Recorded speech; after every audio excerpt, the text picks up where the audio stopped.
at Skunhiseko, we do that. We will reconnect with our children with Mother Earth. And a lot of our programming is outside and earth-based. Kids learn about the seasonal cycles, not just because we talk about it in class, but they're outside and they experience it. And more so in our young grades, our early years, and in grade 1 and grade 2, they're outside a large portion of the day, rain, shine, just like the post officer or postman, rain, shine, sleet, snow, they're outside and they absolutely love it. We will renew our relationship with traditional foods and improve our health and longevity. And not only is it renewing our relationship with traditional foods in the sense that they're consuming it, but they're a part of growing it. They're a part of taking care of it. They're a part of the food preparation. They're a part of preserving it. So all of those aspects of that relationship with traditional food is a part of our program. And because of those things, it meets the mind, body, and spirit needs of the student.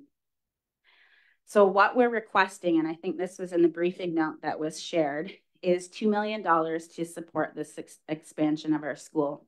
We've outgrown the school. When we started with 10 kids, 20 kids, the two classes, and we've just grown in size. But this year we currently have 72 and looking to bring 12. We will lose one graduate this year and have 12 more incoming. So we'll be up over 80 kids. And our current space isn't big enough. We need more classrooms. And we've secured $2 million of our own funding, and we're asking council to match what we've raised. And simply, our students and our families have the opportunity to begin healing the intergenerational impact of colonization through their educational experience. And I want to talk for a minute about that because I was a teacher, as some of you know, for a long time. I taught on reserve, I taught off reserve, I taught in elementary, secondary, and post-secondary. And years ago, I decided that after learning the language, that the regular system was hurting me as a teacher. And because I didn't feel the best that our kids could have. There were certain, and now mind you, this experience that I had was off reserve, that I'm talking about the job that I left. And I felt like they needed something more, something that the regular education system couldn't give them. And so with the Lifelong Learning Task Force's vision to provide a world-class education system rooted in language and culture, we're doing that at ETS. That's what I see it, and I get excited about it every time I walk into that school because our kids feel those things. They're connected. They understand what they are doing. And I'm going to share with you at the end of this presentation quotes from 3 of the students who were in our very first class, and you'll understand what I mean by that. Right now, we're totally funded by private donation, a small part from ISC, and external grants that we write. And we want to give our kids the highest quality of education in the language while we work to revitalize it. We're supporting the community through ensuring that future generations have the capacity to carry on our traditions and ceremonies in the language. And I have to tell you that we just finished last week our midwinter ceremonies at the school. We do midwinter ceremonies so that the kids can practice doing those things. And I was completely floored because I had never really been a part of the beginning, and to see what the kids can do. You know, I used to say to my older kids, you know, I worry because when I die, who's going to bury me? Who's going to do the speaking? I don't have to worry about that. I see these kids and they're learning and they're excited. And when they say, well, next year, this is what I want to learn, I'm not so concerned anymore because I see that it's happening. And so our very first class, this are the things that they had to say. The text is a little small on there. So one student said, We asked them how ETS has had a positive impact on their lives. One student said, and I'm going to really try not to cry because this just, it makes my heart sing, because when we started, like as parents, we had to go cut wood and stack wood and bring water. And, you know, we were really a part of what these kids were learning. And we had no idea way back then with the first class how this was going to turn out. And now 14 years later, listening to these kids who are now in their 20s and in post-secondary and making their way in the world, this is what they say. The biggest difference is how much the staff truly loves and cares for the students. Everyone felt like family. The staff loves to enrich children with the knowledge and culture. The second one, you learn about your relationship with creation and start to embody what it says in the Ohanda Goriwadekwa. That's the Thanksgiving address. You learn to have the same respect for a creature that you have for a person. You can't learn that in a classroom at a desk. At ETS, you're outside all the time, no matter what the weather. And the kids are encouraged to be independent, and you're allowed to experiment with your place in the world. And I just wanted to end with a quote from Pierre Trudeau in the First Ministers' Conference in 1983, where he said, "If you no longer speak your language and no longer practice your culture, then you have no right to demand Aboriginal rights from us because you're assimilated with the ruling power." We need Gawanio, ETS, Ongona Ganjokwa, all of the adult immersion programs, because that's what's going to ensure that we still are here fighting the fight. Tuknigo. You have any questions? Okay, thank you. Cynthia? Can you use your mic? Thank you for your presentation. I was just interested, and I enjoyed the explanation and examples you gave, but what is the Waldorf model? So Waldorf education is a holistic education that they strive to work with the body, mind, and spirit. So when we encountered Waldorf and we were able to see how they were bringing the curriculum alive through experience, through story, through a lot of hands-on techniques and strategies, it really piqued our interest as a way of how we could ensure our children were able to learn our language and teachings and the different things that make us Ongwehue in a more natural setting. So that was what really attracted us to Waldorf education. The curriculum does follow a different template, and it's based on holistic child development. So they say it's always about the right thing at the right time. So the children actually do not start formal academic learning until the age of 7. And then it's done at a different pace, but it's done differently, but they reach the same end goal. And so we're marrying that with Ongwehue Naha, Ganyak Gahaga, where the classes are done in immersion, but we're still teaching math and literacy skills through that. Yeah. Any other questions or comments? Go ahead, Audrey.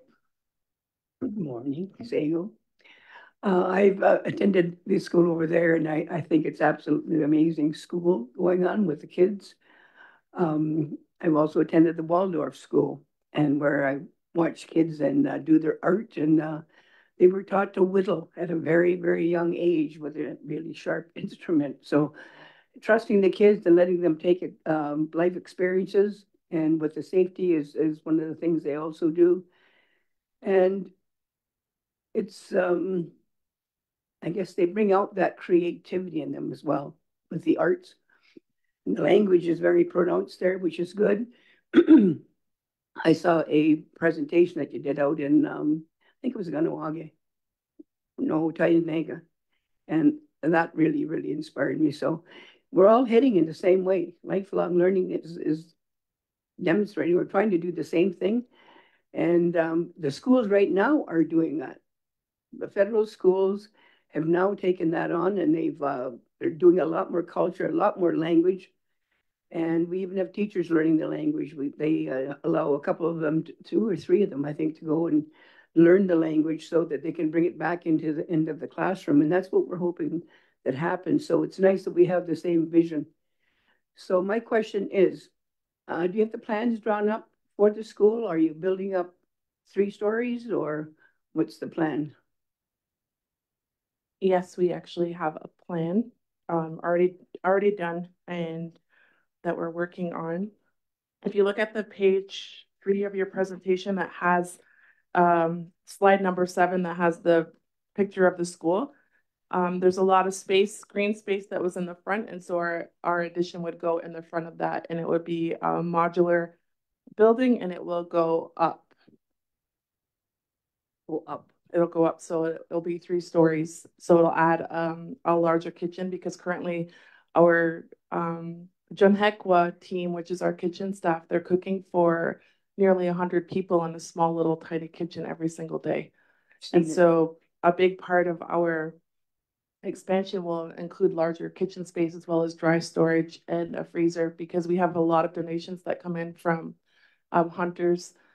We have a lot of hunters that are within our family group, so they bring in meat for us, but we don't have the storage space. So a big part of the expansion is going to include that kitchen and storage, and it's out the front until where you can see the arbor. So it'll come straight out, and then it'll go up 3 stories. It includes extra classroom space, storage, kitchen, and office space. Sounds wonderful. So I'd like to make this a motion when it's time to do that, please. Go ahead, Greg. Oh, yeah, thank you for your presentation. I just, being able to learn another language, I'm a little embarrassed to say it's not Mohawk or Cayuga, but and I just got back from Quebec City for 3 days. I was able to be immersed in another language too, français. Je parle français tout le temps. Je parle français dans mon travail au Québec, ici, là. So I've been able to learn another language through immersion in constant daily use, which is the key, right? And I agree. Just learning, in the evening it's hard because if you don't use it during the day, if you don't use it at home, it's even harder to retain. I've been out of Quebec now for a few years. I'm losing that language as time goes by. So I see the importance of immersion and daily use. It's important. Also, I think that eventually we should go towards high school eventually. I think we should have our own high school. Whether you learn science or history or mathematics, you can still do it in another language. You don't have to do it in English. The thing is that my question is that, and I liked your story about cutting wood. We used to cut wood at number 4 school. That was our first period. That was our phys ed. We cut wood, and the boys cut wood, and the girls stacked it up. But the thing is that my question is the transition from into grade 9. How do you find that your students are able to cope, going from immersion school like you're having to the white school, and that's what it is, right? So in a different culture. So are they having any difficulties making that transition? It really depends on the child and the support that they have within the home. So we encourage our parents as they're coming through that the children, once they get to in the grade 1, to start tutoring with English and math and such. So a lot of our families have taken that responsibility on, and it's also about reading to them from when they're very young. We're all first language English speakers, so we're surrounded by English language and resources on a daily basis. So the children, like I said, it depends on the child. Some of them have stepped into high school and it's been a breeze. For others, they've needed extra support along the way. So and we're currently in communication with Grand Erie to develop a transition plan that will better meet the needs of immersion students. If I could just add to that, I want to read another thing that came from our grads, because he addressed that, your very question, but it was just going to take up a lot of space on the slide, so I didn't share it. But he said it was a lot more free than other education system I've been in, and spending a lot of time outside, mostly playing, but learning about different plants and animals. We learned a whole bunch of skills using knives knitting, sewing, cooking, writing in cursive, weaving, reading in Mohawk, etc. I think we learn problem-solving skills too from doing things hands-on. That translated over into all my courses in high school. I had all academic courses. My English mark was pretty good, so I don't think it really made a difference not going to an English-speaking school. And so he's now a high school graduate looking at doing post-secondary. So that particular student did have tutoring. So the tutoring and working in conjunction with what we're doing at the school is not making it as challenging as one might think. One of my jobs in my previous life was working for Grand Erie as the Indigenous Education Teacher Consultant. And as Gasanoje said, we're in talks with Grand Erie to kind of see how we're doing with the transition plan, but also knowing some of the things that Grand Erie had in place before, being able to revitalize those things to help build better transitions for the students. So, Domingo. Okay, I have Helen. Yeah, it's a good presentation. 20 years ago, when I got elected to council, I expressed an interest in looking at education, taking on like a portfolio type thing. So I researched a lot of different education systems, and Waldorf was one of them. I looked at the charter schools. I looked at all different ones because I know in the States they really all their schools are like charter school. I thought Waldorf was the best one, and I loved it. I loved it when I started reading all the stuff it did, and I thought, why are we not doing that here? And that was 20 years ago. So I'm glad you guys are doing that because I think it's a really good system. And I've heard so many good things about your school and the kids going there and the way they're learning outside and learning all these different skills. So you guys are doing a good job. Elena. I'm wondering if you guys have a feasibility study or if you have a total cost for the plan.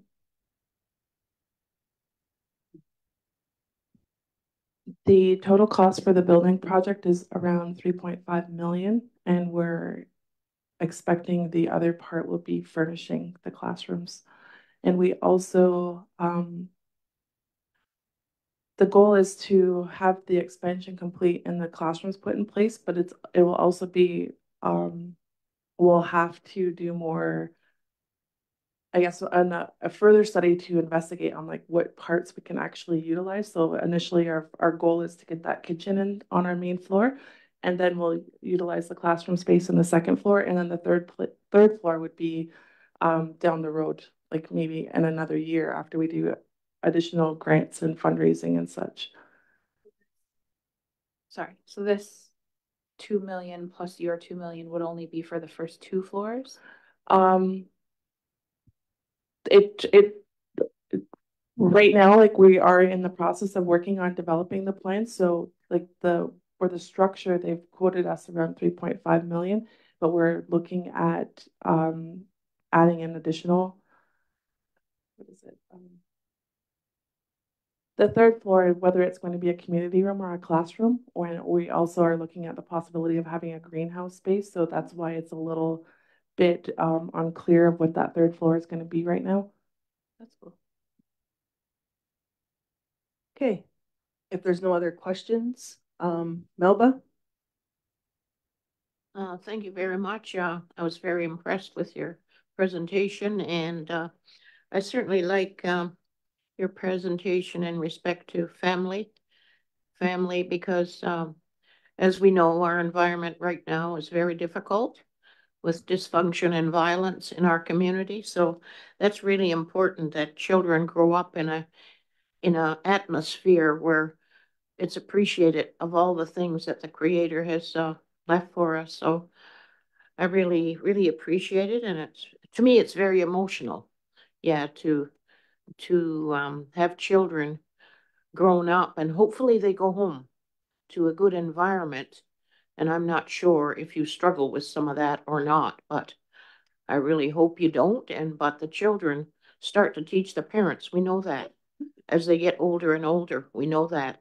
And hopefully a lot of them will lead a different kind of life in the future. A lot of us won't be here, but you'll be here a little longer than me, and hopefully there's a lot to be continued to be offered through this school. So I really appreciate your your presentation today. Thank you.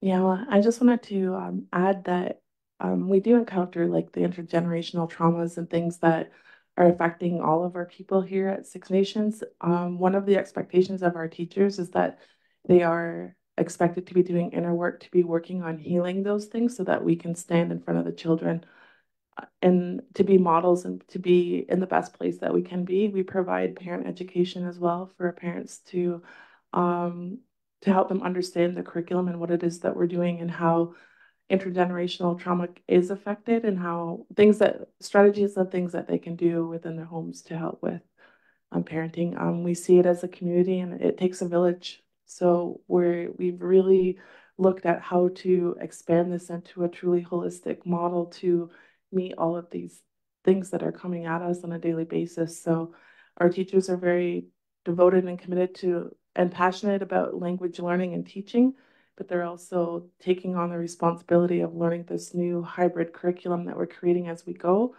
and also working on their own traumas and things that they might be carrying or that's coming through on a daily basis. So it's a really big job and responsibility that these people have taken on, but you know, we're doing the best we can every day. Yeah. Okay, thank you. So let's wrap it up. Audrey? Sorry, just wanted to go along with that one, Amy. Is that a long time ago when your parents and grandparents were there during that time, we lived in a place where we had a sense of community, where we didn't lock our doors. We put a little latch over or we put a broom up against the door, and that meant you weren't home. Nobody broke into the houses and nobody stole. And, you know, if somebody had bad luck with a house or a barn, there'd be a barn raising. Everybody got together. The women got all the food and lemonade or whatever else, and the guys put it together. So that's what we're trying to get back to at lifelong learning as well. Those Haudenosaunee values where we are all share a sense of community and where we take care of one another. And I've also gone to Brian Merkel's class for immersion for 1 year, and I've taken 2 years at Polytech in Mohawk. And I continue to try to use my language, but there's nobody at home to speak to except Jim and maybe my dog. But yes, I would like to be able to use that more often. And I think that our council here has also made a commitment to learn language. So Amber comes in, but we'd also like to learn just basic. And so people can introduce themselves and talk about who they are, that sort of stuff. So you're doing a really good job, all of you. Kathy, great job, and keep up the good work. And we appreciate what you're doing. Yeah, and we invite all of you to come and visit someday too. Yes. Okay, so they're requesting the 2 million, and I'm not sure where it's going to come from. Maybe we need to discuss and get back to you regarding make sure where it's going to come from. Okay, thank you for your presentation. Can I have a mover to accept his information? Audrey, seconder, Amos, all in favor? Anybody opposed? See none, carried. Thank you for coming today.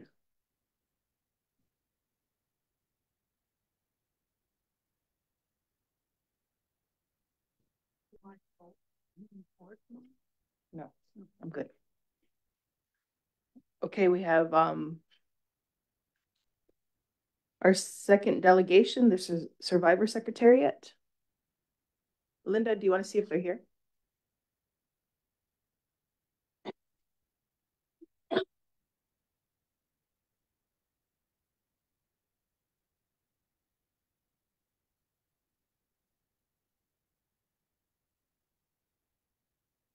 So we'll just wait for them to come in, and then we have one more delegation after that, the audit.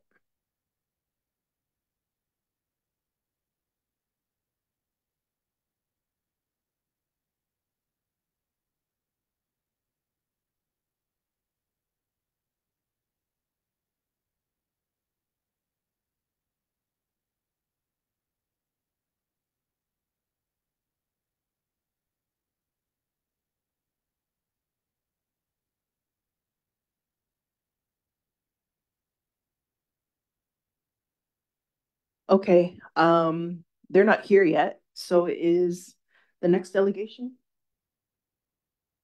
Okay, bring them in. Mm-hmm.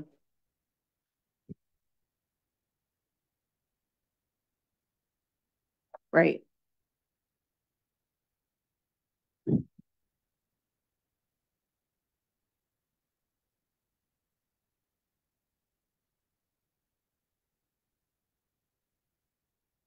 All right, we're bringing the KPMG for the audit presentation.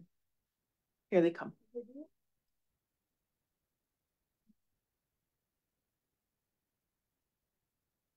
Good morning. You guys can come to the front.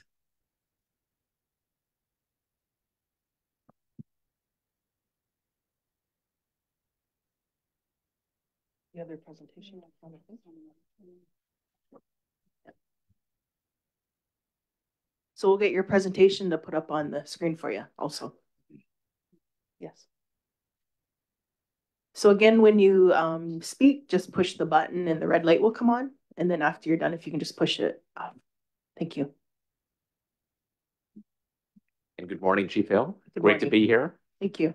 And hello to all the returning counselors and the new council members. And I understand it's a larger council, so we have a few reports that we would like to go through with you.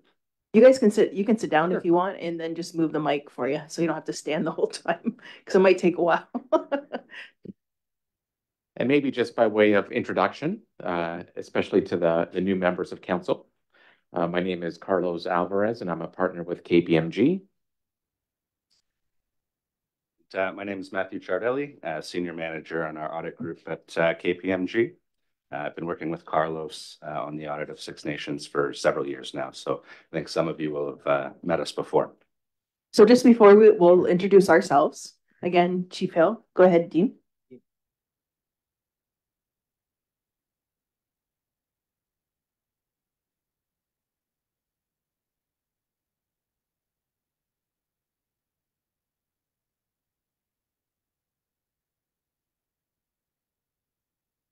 And Nathan. And Teresa Longboat, the secretary. Great. And historically, going back to last year, we would have made a few different presentations.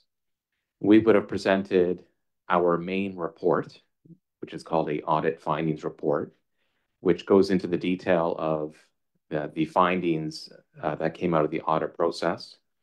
But we also conducted I would call it a educational or a learning session to council in which we explained, what are financial statements, what should be the questions that you should be asking, how to interpret a set of financial statements.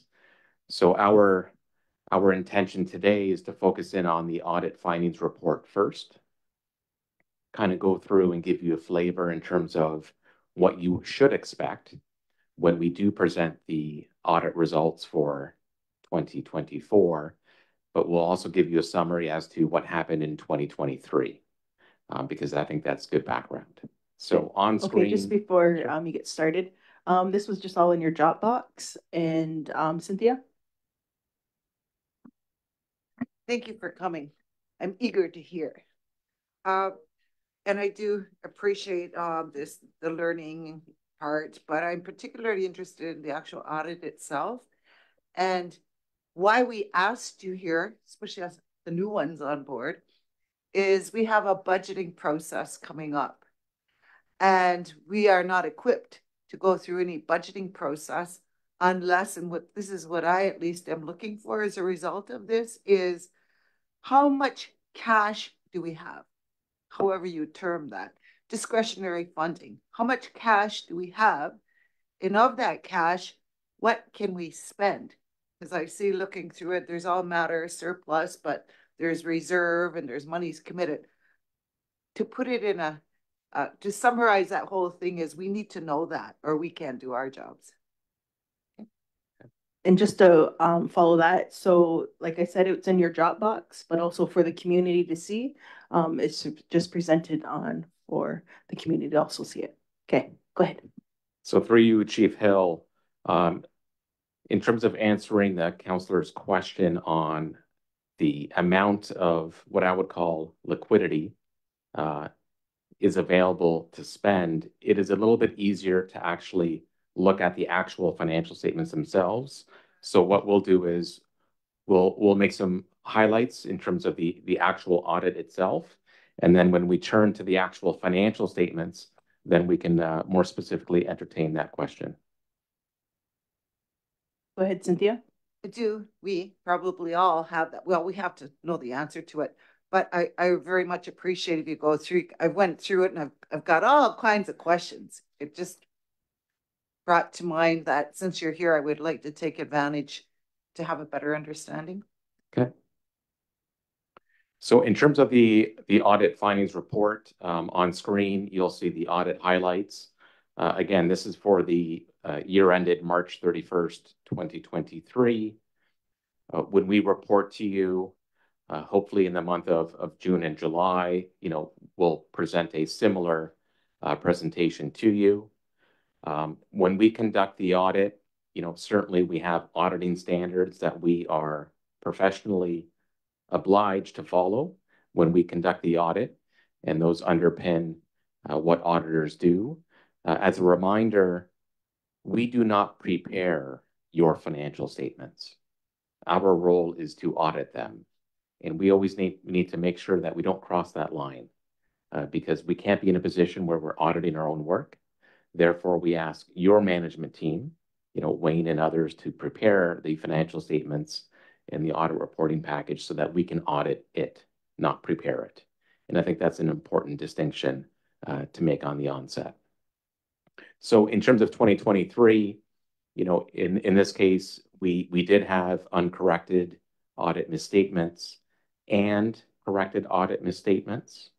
I think if I look back at this audit specifically over the past 5 years, the level of adjustments have gone down.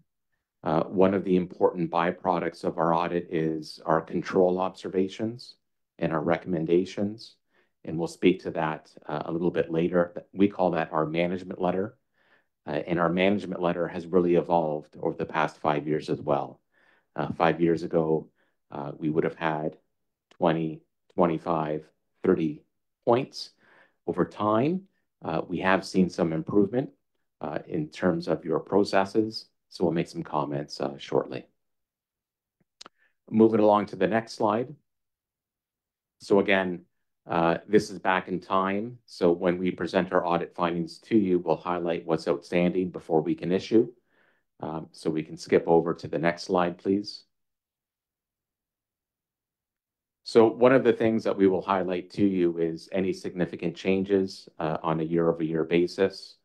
One item that we will follow up with management as it pertains to 2024 is that with the Cannabis Commission, to the extent that that operation grows in size, that will impact the audit.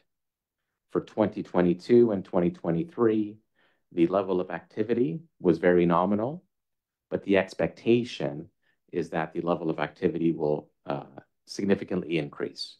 So if it does, then Matt and I will have to design additional procedures to cover off that risk.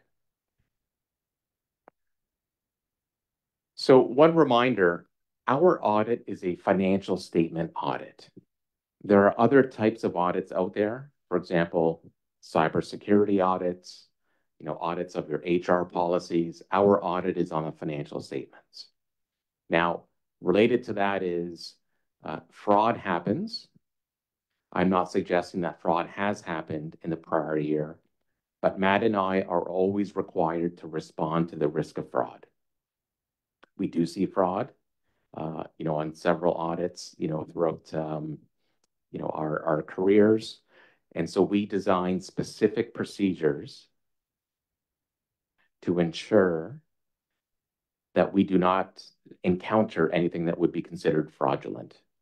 And we are absolutely mandated, if we do come across anything related to fraud, to bring forward to your attention when we do present the results of the audit. And just to give you a little bit of a flavor in terms of one of our anti-fraud procedures, we take all of your journal entries and we select certain criteria. For example, entries that may be booked by a member of the management team on a Sunday night, or entries that end in 999. We look for sort of unusual trends, and then we examine those journal entries to make sure that they are consistent with what we would expect your operations to be like. So for last year, we did not uncover anything that we considered to be suspicious or alleged. So there were no fraudulent activities that we detected as part of the 2023 audit. Go ahead, Cynthia. Yeah, and again, I don't know about the terminology, but what is your level or threshold for misstatement? Great question. I think that is a few slides in. Okay. Oh, we get there. Yep, just a few slides. Okay. I'm just trying to get the page reference.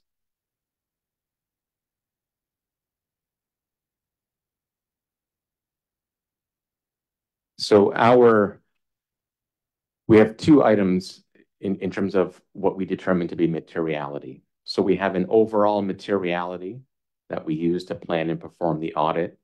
And then we have a much lower threshold for audit differences. For 2023, our audit tolerance, i.e., if we uncovered an error that exceeded $160,000, we would be bringing that forward for discussion with you. And we would not only bring the uncorrected audit misstatements to your attention, but also the corrected. The reason why is if we come to you with 30 corrected audit misstatements, that should raise a lot of questions in terms of, was the audit package complete? Did management do what they should have done? Because in no situation should there be 30 adjustments. That would, raise some obvious questions as part of the audit process. That's why we bring forward both corrected and uncorrected misstatements. So if there's one number to remember, it's that $160,000 number. That's our scope in terms of the level of precision. Back to the slides on screen. And we can turn to the next slide. So another area of risk that we are always required to consider is the risk of management fraudulently changing your revenue recognition. So this is required to be considered not just on the audit of the Six Nations, but on every audit in Canada. It's embedded in our Canadian auditing standards. So we do respond to this risk. We do look at the nature of the revenues that you generate, and you have different sources. But based on our procedures, there was nothing that was considered to be fraudulent as part of the revenue recognition. Now, the next few slides, we're not going to go through in too much detail because they would highlight more specifics about the actual procedures that we performed last year. I think we'll skip over to some of the more insightful comments. But all of these pages outline the significant captions, the line items that are on your financial statements. So tangible capital assets, accounts payable, again, big areas on your balance sheet. The one item I would like to highlight is that there's a slide on deferred revenue. Back to the counselor's earlier question about how much cash you have. And that's page 12. If we can go ahead 2 slides, please. Deferred revenue is one of the more complicated concepts that I think it's important for council to understand. In many situations, Six Nations will receive blocks of funding that you are required to use for certain purposes. If I can use an example, if there's a health department and Six Nations receives $10 million in which you are required to spend over a 3-year period, you cannot recognize all of that 10 million in year 1. You have to recognize it over a period of time. And so the amounts that you would have received on day 1 for year 2 and year 3, those are disclosed as deferred revenue on your balance sheet.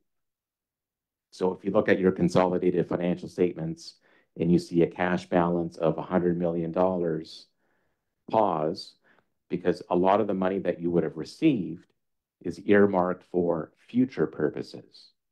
So if you have $100 million in cash, that does not mean you have $100 million to spend on other items. You always need to understand what is the deferred revenue and what obligations you need to spend in the future, because part of that $100 million is already reserved and earmarked. So this is probably the most complicated part of a financial statement audit. And that's why we always spend, I would say, proportionately more time than other areas, because from a risk standpoint, I would say that that's the riskiest point of the file. Okay. Again, in terms of the audit findings report, we will go through all of the corrected and uncorrected audit misstatements in detail. Essentially, if there is an audit misstatement, as a member of council, one of the questions should always be, what's the root cause? Did management not have the knowledge or the systems in place to be able to detect and prevent the misstatement? So generally, each misstatement has a control point. In the perfect scenario, when Matt and I do the audit, it should be a clean sheet. That's what I would call the gold standard. So certainly, you know, if there's 5, 10, 15 adjustments, it's important to always go through that root cause in terms of why did that adjustment happen to begin with? Why was that not already included in the audit package that was provided to you? So that's always an important conversation. And so we will provide our feedback, all in the spirit of continuous improvement, you know, just to help you continue to evolve and move forward.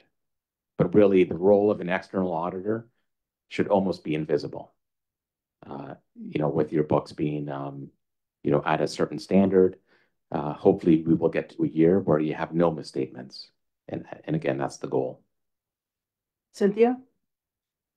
Yeah, on that slide 13, impact of uncorrected audit misstatements, not material to the financial statements. And that the second paragraph, management have decided not to correct certain misstatements and represent it to us that the misstatements individually and in the aggregate are, in their judgment, not material to financial statements. And you note it's included in the management letter. My concern is, and again, this is, now I'm sitting around this table and privy to information I wasn't, but this is a small community, and like any small communities, word gets out there. And part of the word we, or me, that this community was hearing was the method in which our finances were being done. That is, it sounded like everything was being all lumped together, like revenues and expenditures, without differentiating. There's terms and conditions tied to every pieces of that, whatever funding we get. You can't just lump everything together and say, oh, here it is. This is our surplus or deficit, whatever it might be. So when I read that, that's what came to mind. So set us straight. When it comes to audit misstatements, we always encourage management to make every correction. Our materiality threshold, even though our tolerance is 160,000, our materiality is just over $1 million. So when we tally all of our misstatements, we add them all up and we compare it essentially to that $1 million materiality threshold. There are some misstatements that really don't change the meaning of your financial statements. For example, a reclass between accounts payable and accounts receivable. Yes, it could be a misstatement, it could be an error, but doesn't necessarily change the understanding of a financial statement. So when adjustments stay as uncorrected, that means from a quantitative perspective, the dollars, and a qualitative perspective, it doesn't change the overall tone or meaning of a set of financial statements. So that's one of the things that we consider before I sign the audit report. I need to be comfortable that all of those uncorrected misstatements do not result in your statements being misleading. And so that's sort of the lens that I look through. So when there are uncorrected misstatements, those are the considerations that I have. In terms of the concepts about, grouping, having funds sort of commingled together, I can say that your financial statements follow the letter of the law in terms of the accounting standards to the T. So the presentation of your financial statements meets all of the requirements in Canada under the public sector accounting guidelines. So these are correct in terms of how your financial statements are presented. We have certain disclosure checklists that we use to ensure that you meet all of those conditions in terms of how the results are presented. Sorry, just one more question in this regard. So when you're preparing to do your work, you must be privy to all the funding agreements that we have, so you know what all the terms and conditions are? Correct. And there are a lot of funding agreements. We do not look at every single piece of paper, or else the auditing of Six Nations would be a 365-day exercise. But certainly with our scoping and our materiality thresholds, we focus in on the agreements that are most significant. A lot of the ones that might be new in a current year that didn't exist in a prior year. We do have this concept of sampling. So again, we make judgment calls in terms of where do we think the risk is, and we use some statistical software that will help us determine how many agreements to look at before we're allowed to say that we're comfortable as a whole. And the management representation letter, I do like to stress that this is an important letter. We provide it to your management team. And what that letter does is it outlines what are management's responsibilities to these financial statements. They have responsibilities to provide us with, again, a complete audit package. And so that allows management the opportunity to sign off that what they provided to us is in accordance with the accounting and the auditing rules. And so we do a trade between that report and the audit report. So Go ahead, Dale. Just a question. You mentioned earlier about the 160,000. What if there's things that you find, and I don't know if it's going to be accounted in those misstatements, what if it's only 80,000 or 100,000 or 60,000? What happens there? You say you don't bring it to council. Where does that get reported in to say that these are questionable or maybe questionable? Back to the concept of we have the quantitative aspects, which is the dollars, like how much is an error. And then we have the concept of qualitative. What does the error mean? If we encounter an act of fraud, as an example, and it is $1, we believe that that would be very sensitive, and that would be something that council would want to hear about. So if there was an act of fraud that was below 160,000, we would report on that.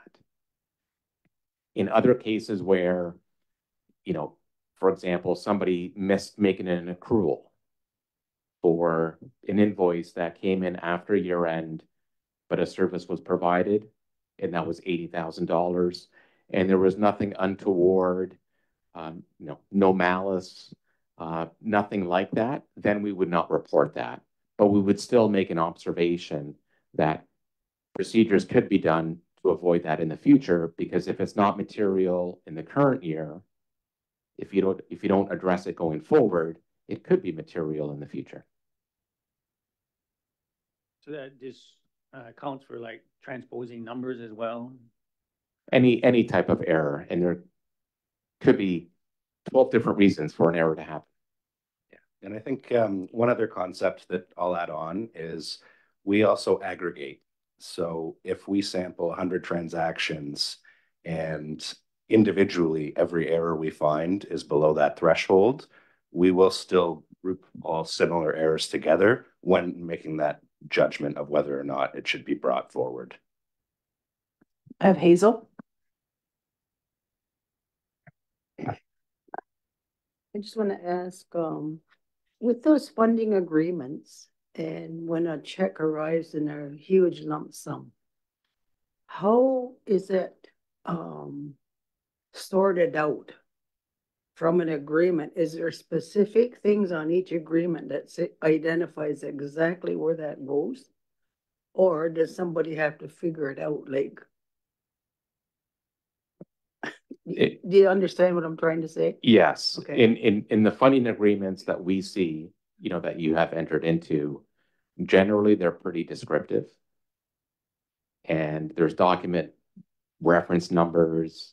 Management has a long list of chart of accounts where they can put the funding agreements by type into separate accounts. So everything's not, you don't have 1,000 agreements that are commingled in one general ledger account that has no document reference. So generally the agreements are pretty specific. And we can point to, what X amount was received on this date, and it specifically pertains to this agreement here. So there is that level of detail that does exist.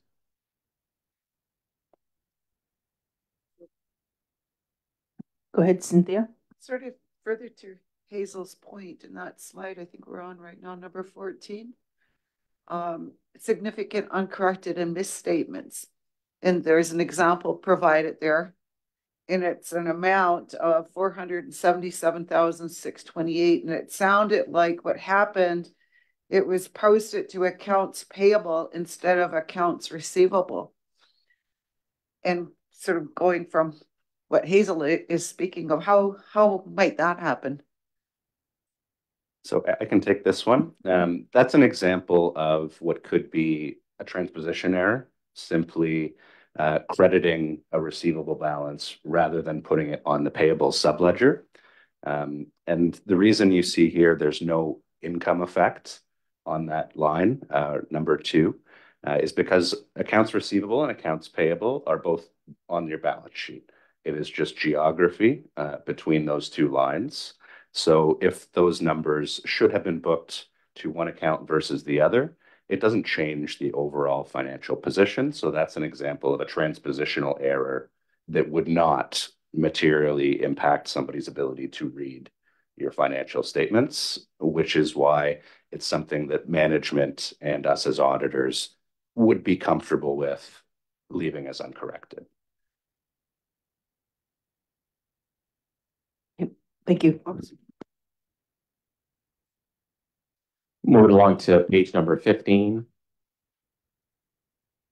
So this would highlight the adjustments that we detected that were corrected by your management team and reflected in your consolidated financial statements. Again, it's always positive when it's a very short list. The shorter the list, the better. If I think back to 5 years ago, the list would have been much longer. So again, a good symbol and reflection of improvement. Certainly, we try our hardest to find audit differences. That's what we're hired to do. But again, the fact that you only have 2, I think is a good sign for fiscal 2023. So page 16, this just summarizes, the definitions in terms of control deficiencies. Again, there is a management letter that we also provide to council on an annual basis that has many points, again, all in the spirit of trying to identify how collectively you can move forward and improve your processes. Certainly, we recognize that there has been turnover. If you look at the last 3 or 4 years in various positions within finance, that always causes a little bit of disruption. I guess the highlight is when you do have new members that come in, they do provide a fresh look. So certainly some of the control observations have been remedied and corrected by the people you do currently have with you. So on page 17, I'm sure it'll be difficult to read, but this provides just a little bit of the flavor for the types of recommendations that we bring forward based on our audit findings. And some of these You know, we have highlighted in previous years, and some of these would be new for the current year. Again, this is probably the most important byproduct of a financial statement audit.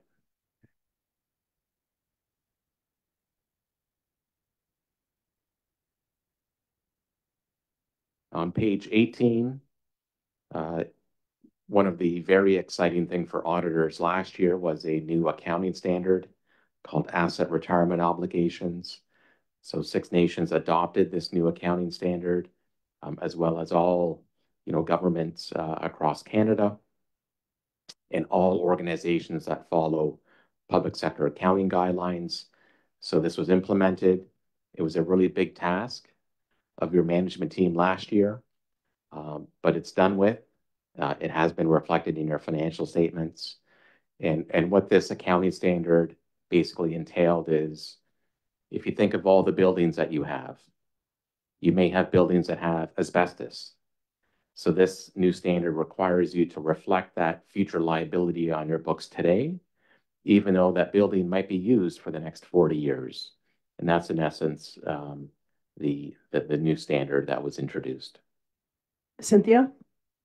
Maybe something, if you don't mind, to keep in mind as we're going through this is, speaking of assets, that's always plagued me as a First Nations person, is we have to show these assets that aren't really assets. They're all liabilities. That is all these buildings on the reserve. It's not like off the reserve where, yeah, they could go and sell them and realize some money or use as equity. Whereas for us, all it is a huge liability. For example, the schools. Forever Council would not take over O&M for the federal schools because they're federal schools. They're not ours. Finally, they got convinced to take over O&M for the schools. So just to illustrate what I say, but it's not nearly enough for operation and maintenance of the school. So it's just to illustrate, it's a huge liability. So how we're forced to do these things is contrary to any, as far as I'm concerned, common sense. So we don't get confused when we're looking at all our assets. Those are not assets. Again, looking for us, we got to go through this budgeting exercise. They're liabilities. It cost us big money that we don't have. Correct. And under the accounting rules that are followed, if you were to construct a building, for example, and spend $10 million on the construction of a building, the accounting rules would dictate that, yes, you do record that as an asset. Yes, you will have liabilities in the future to maintain and keep that building operational, but the accounting rules would suggest that you set up the asset on day one. Great. But would you not agree that makes no reason, no logic for us on First Nations? In my opinion, hopefully value is being derived from the use of that building or that facility or that school, such that there is what I would call economic benefit. If you had a building or a facility that had zero economic benefit, then in our language, we would consider whether or not there's an impairment. If you're using an asset that has zero value, and then we would talk amongst ourselves in terms of, is there an impairment, i.e., should we bring the value of that asset down if there's no economic benefit? But in terms of finance, you use the term liquidity. Looking at it that way, no. But looking at it with a moral, social conscience, of course, things like school have value. That's what I'm differentiating between. But we're talking finance here, so we have to be looking at what figures do we have? And in that sense, straight finance, not moral, social obligation, it isn't a value on reserve. But sorry, I need to sidetrack this all, but I just want to keep that in mind. Go ahead, Helen. Yeah, it was, and Dale can probably correct me if I'm wrong, but it was quite a few years ago when INAC started making us do asset management and reporting on our assets. But when people see that, when they see this big figure, oh, we got all these assets and this money, they think we have money. And one thing I found out with the asset, when we had to start doing the assets, it hides the deficit because people are saying you don't have a deficit because you got all these assets that are worth this much money. Am I saying this right? Am I saying this right? I would agree with you. I mean, if you have these assets on your books, it may be difficult, maybe impossible to actually borrow money against those assets to use for other purposes. So yes, you can't sell many of these buildings and properties just because of the nature of, the Six Nations organization. So you do have limitations that I would say others do not when it comes to being able to monetize the assets that you have. Elena? Sorry. Oh, I'm sorry. Yep, go ahead, Elena. Has that exercise ever been done for any of the assets to properly or accurately value them? That would be outside of the scope of a financial statement audit. The accounting rules that we follow is everything's recorded at cost. So if it costs you X amount to construct something, that's what flows into your financial statements, as opposed to fair value. None of your assets that are recorded in your financial statements are at fair value. They're all recorded at cost. And so there's a fundamental difference between how these financial statements are, how they're brought together, because it's based on cost. Very different for someone to say they're worth X. That is not in your financial statements. Cynthia? No, you're good. Hazel? Yes, I just want to say that like this building here, it's old. It's really old. And they did some facelifting in here. Yeah, it looks nice, but because we're in a crunch for having enough space to have all of our employees at work, we don't have that. So in the last council, I questioned, well, why didn't they add on to this building? Like go up, put some levels on here. And they say it's too old. So what constitutes that this building's too old to add on to it if they can fix it up like this inside? Like everything is repairable. And I would like to know now, since they did the renovations, what is the value of this building? And I know throughout the years from 1982, when I started to work here, I don't know how many times they've changed the HVAC system up on top, where they could have had a brand new state-of-the-art building by replacing that thing all the time. So it's just a historical thing that I know. And we talk about assets, and when you ask a question, I don't think this can be deemed to be an asset now because they didn't want to add on to the top to add levels because it's too old. It just doesn't make sense. And from an accounting standpoint, when this building was first constructed, however many years ago, that asset would have been depreciated. So the value on your books today should be less than zero. Well, it doesn't go below zero, but it would have been depreciated significantly such that the value of that on your books is pretty small. Yes, and I'll add, for accounting purposes, when things like HVAC systems are replaced, when these renovations were made recently, there are accounting rules that you would go through. And if it is something significant, like the most recent renovation, new walls, new flooring, improvements that will last a long time, those are typically added to the costs and show on your financial statements. If it's something minor, resurfacing or something that will just fix a problem but not meaningfully increase the use of the building, that would be expensed, and the asset number on the financial statements would not be increased for little things like that. But again, this all comes back to the accounting rules. the actual decision, should we do this versus that, the accounting only looks at the outcome. Those decisions don't factor into the numbers for accounting purposes. With respect to with respect to the audit findings report, we can actually skip ahead to page 34. Just one topic to bring forward to your attention, from a ESG perspective. We do field a lot of questions, from councils and clients about what should we be focusing in on.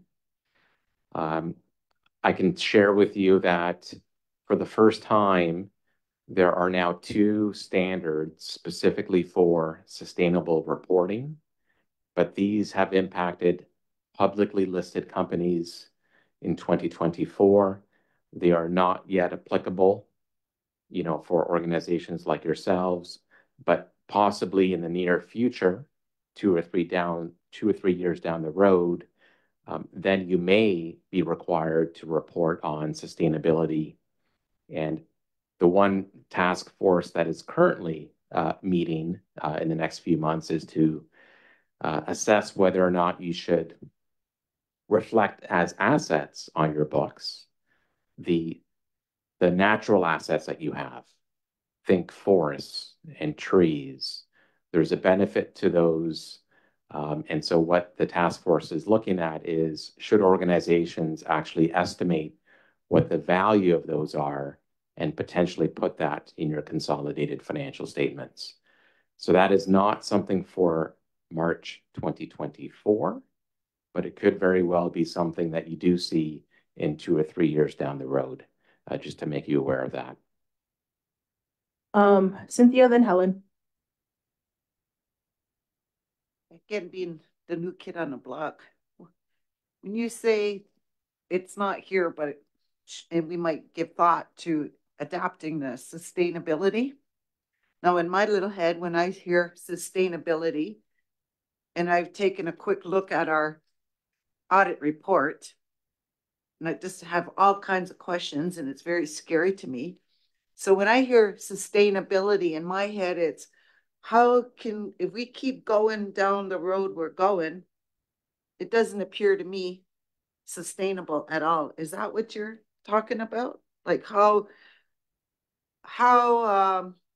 competent are we, or responsible is a better word, approving these budgets, that it doesn't take too much, and I'm not an accountant or anything or a mathematician, but it doesn't take too much looking at that to tell me it's not sustainable. Is that kind of what you have in mind here, or what is that?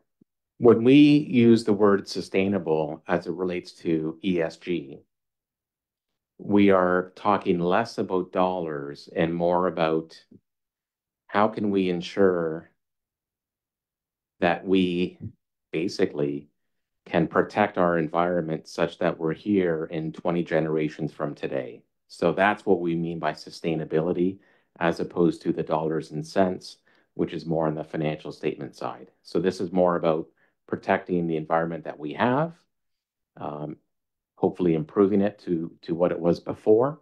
And so that's what we mean by ESG. And also, this would also include, ensuring, for example, gender equality is a big topic within ESG, making sure that, whether it be gender, male and female, that individuals are getting paid the same for the same level of effort and output. So there's a whole bunch of different concepts under ESG. The one question that we are getting is, we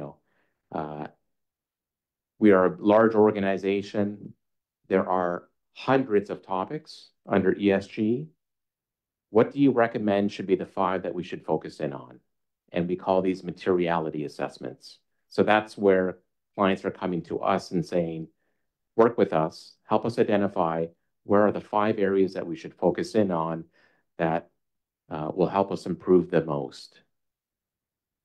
Okay. And on the next slide, in terms of cybersecurity. Sorry, Helen? Yeah, I just wanted to say that when it comes down to natural, what did you call it? Natural assets? I don't know if you're aware of it or not, but Six Nations has the largest Carolinian forest in Ontario, if not Canada. And we're cleaning the air for almost all of Ontario. Do you know how valuable that would be under carbon credits? I can't see us putting that on an audit because we'd be billionaires. But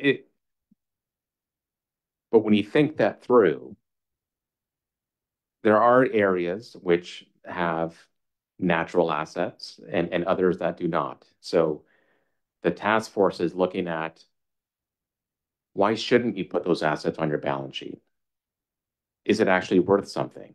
And many people would suggest that yes, they are.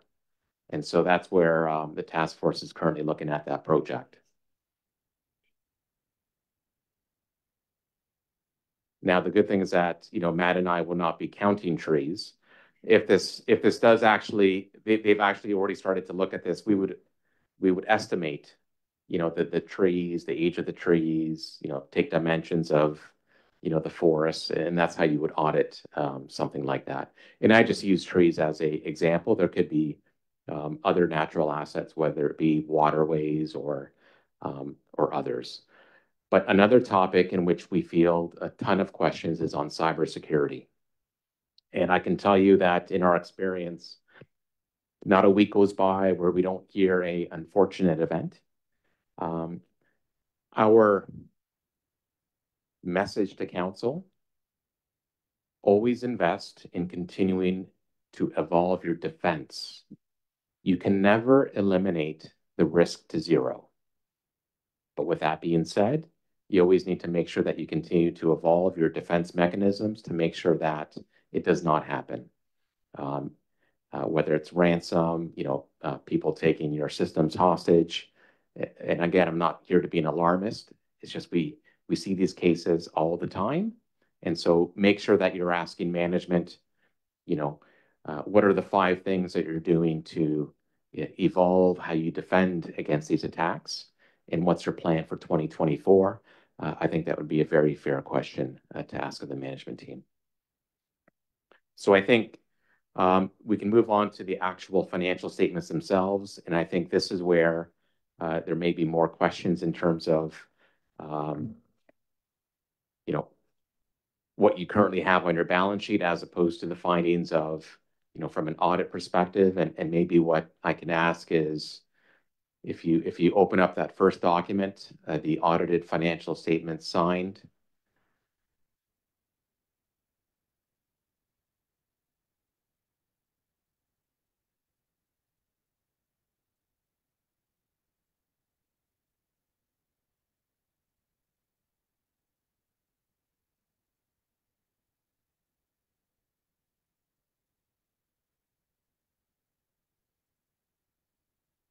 So just on page 2,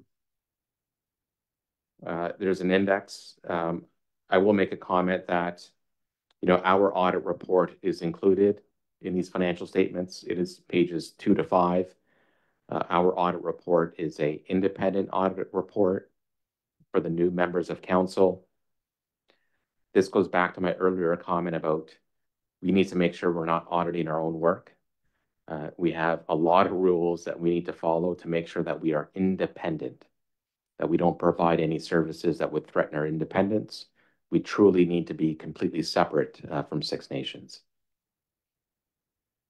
The consolidated statement of financial position on page 6. This is probably a great place to begin. Again, these financial statements are for the full 12-month period, but this balance sheet is at a specific point in time. It is on the last day of the fiscal year. So this provides a snapshot as to the assets that you have, whether they're financial, non-financial, your liabilities, what you owe to all of your vendors, suppliers, employees. So this is a snapshot. And we did do a presentation for council in, I believe it was October, where we provided a little bit of a summary in terms of, what happened over the past 5 or 10 years. We're more than welcome to do an exercise like that again, because on these financial statements, you only see 2 years. Sometimes it is important to be able to go back a little bit further so that you can see what happened over 5 or 10 years. Sometimes that's a little bit more insightful than just looking at 2 years. But in terms of the structure of the balance sheet, starting at the very top in terms of cash, think about cash in the bank, right? So this is the cash that currently resides, with a financial institution, for example. And then you have your investments, which at the end of last year would have been $87 million. So if I stop you right there, you can add those first 3 numbers and say, oh, you know what, the Six Nations has approximately $170 million. Sounds great. Sounds wonderful. That's a lot of money. But do keep in mind that you do have obligations that you need to spend in the future. So you always need to look at things together.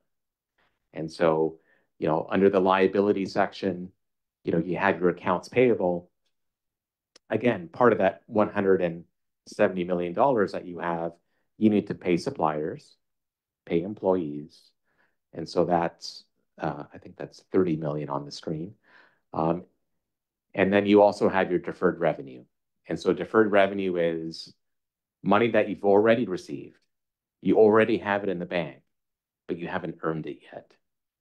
So maybe you have to perform services in the future. And so you always have to look at cash and investments together with accounts payable and deferred revenue. Helen?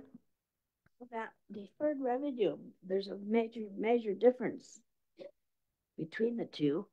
So does that mean we're not managing because it went from 59 million to 109 million, does that mean we're not managing our deferred revenue very well? That would mean that you received a lot more cash up front. But we're receiving it for something. Correct. Something that you have to deliver. Using it. Correct. And what we've seen, so going back to the COVID pandemic, is a lot of organizations received money up front, but they could not hire people fast enough. They could not find construction companies to build fast enough. So there was a real difficulty in finding individuals that were able to assist in actually delivering the services that were asked to be delivered. So a lot of times organizations receive these monies up front. They simply couldn't spend it because they couldn't find people and services to expand. So that was one of the larger things that came to light because of COVID. And I think there's still some after effects of that. So over time, you did receive a lot of money up front. You just were not able in a position to actually expand those services and spend the monies. But we can't just spend it on anything. It's got to be on something specific. Each funding agreement has specific obligations as opposed to just generally spending it on whatever. You don't mind, Audrey? I'll just step in until the chief comes back. Audrey? I don't mind at all. My question is, if it's deferred, is there any way of putting that on an audit statement of where it's supposed to go? Like another column? So I can take this one. I know it's a little bit alarming, I'll say, to see one large number on the deferred revenue line when we all know there are hundreds of agreements that are each a small portion of it. So there is a note to the financial statements, note 8, which breaks that down a little bit better. And certainly management would have the most detailed of that breakdown. Management would be able to show you, of this $109 million, here's how much is for this agreement. Here's how much is for health. Here's how much is for social, for example. But the reason you see it as one number on the statement of financial position is because that's the way the public sector accounting standards require it to be shown. So these are your financial statements. Certainly, if it would be useful to you as a member of council or to users in general, you could add more detail in the notes to that number. But you are required to show it as one number, at least on this page. Yeah, I'd like to see more of a breakdown of that. Is that possible to look at? Wayne and just smiling at me. I don't know if that means yes or no. Yeah. Just to that point, Audrey, for example, there's over 400 reports and applications that they have to make for 46 million in health. So health gets approximately about 46 million out of their transfer payments and other revenue. And they have to report on about and apply for about 400 different program dollars. So again, that would be, I think, a very huge feat to itemize that and then, you know, put that in the report. But I guess that would be in your realm, that if that's a possibility or not. You know, as you know, it's very difficult to itemize and get all those reports in an accurate and also in a timely fashion, right? Because of, you know, manpower problems. And I think you brought this up before. So it would be, I think, would be a difficult task. But, yeah, the purpose of a financial statement is to provide a sufficient amount of detail so that somebody reading it will understand from a high level what's going on with the organization. So currently, I'm just looking at the number of page numbers in your audited set of financial statements, but you are at 33. So certainly you can add more detail, but then it goes back to the question, you know, if you had 10 more pages, would that make these statements more understandable or not? So again, it's a little bit of a trade-off between those two items. All right, Dale, and then Cynthia. Yeah, just then, I guess we for the deferred revenue on the notes, is there a process of identifying whether that deferred revenue is a one-time thing or if it's annualized? Because I mean, if it's a one-time thing, we don't want to make decisions that are going to annualize an expenditure based on this one-time deferred revenue. Correct. All of the funding agreements would outline if it's 1 year, multi-year, so that the agreements do have that level of detail. Okay, Cynthia? I think Audrey's question is an example is we looked at the financial report, and I use health as an example since we spoke at that. And what it showed is the Department of Health budget was approved for this fiscal with a $800 and some thousand deficit. But what the finance explained, it wouldn't really at the end be a deficit because this 800 and some thousand was sitting there as deferred, but couldn't be used as a revenue until there was an expense. Which, again, I know it's all accountant stuff, but sounds crazy when you're trying to keep track of what have you got. So when, for example, we do our budget exercise, could we not, because it's for us, or does it mess up you and the audit end? Is there not a way to state that, using health as an example? So we show essentially all of our revenues, including this deferred 800 and some thousand, in our expenditures. That's my question to you, and I think it goes to what Audrey's saying. Yeah, I mean, if we turn to note 8 in the financial statements, this would provide a snapshot in terms of what are the total dollars that were received. This is probably about 15 pages in. Note 8. Yeah. It would probably 10 more pages.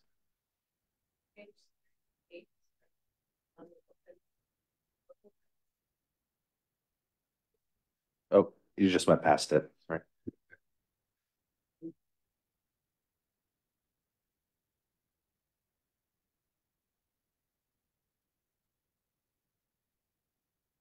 Yeah, so right, yeah. Yeah. Oh, one more down. There we go. Now, this is a summary. So this is not, by department or by program.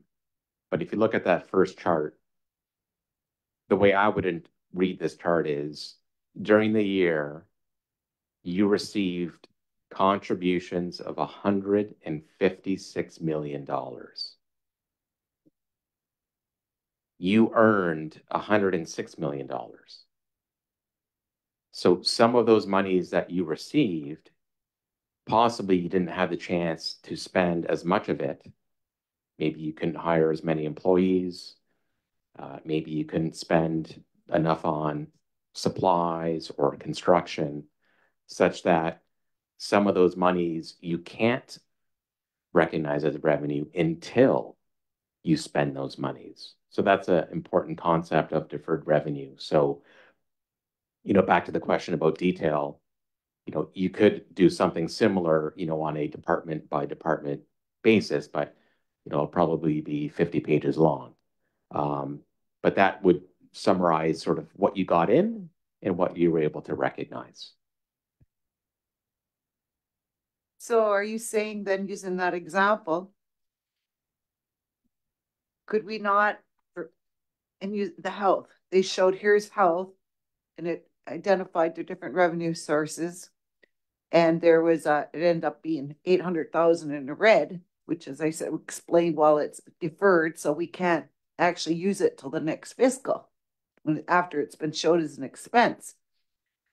But can't we just put in there deferred, because it's for us, and so we know what we're doing, like we're accounting for that money, because we know at the end of the year, by the time it comes, we'll have used it, but we don't want to make the mistake of applying it in the next budget year to keep things straight.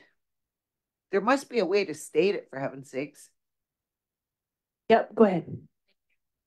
It wasn't deferred. Sorry, can you come to a mic? Sorry. I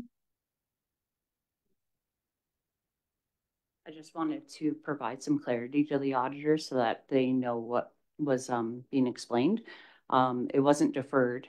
It was prior surpluses that were going to be applied. So the explanation that I had provided is that in this budgetary year, basically that deficit would be covered by retained earnings as opposed to being able to be recognized in there. So I was explaining that you're looking at it in a period of time from this date to this date. And if the surplus happened prior to that, then it would be basically coming from retained earnings. You would show a deficit here, but from a continuous surplus and or deficit, that the deficit would not be there.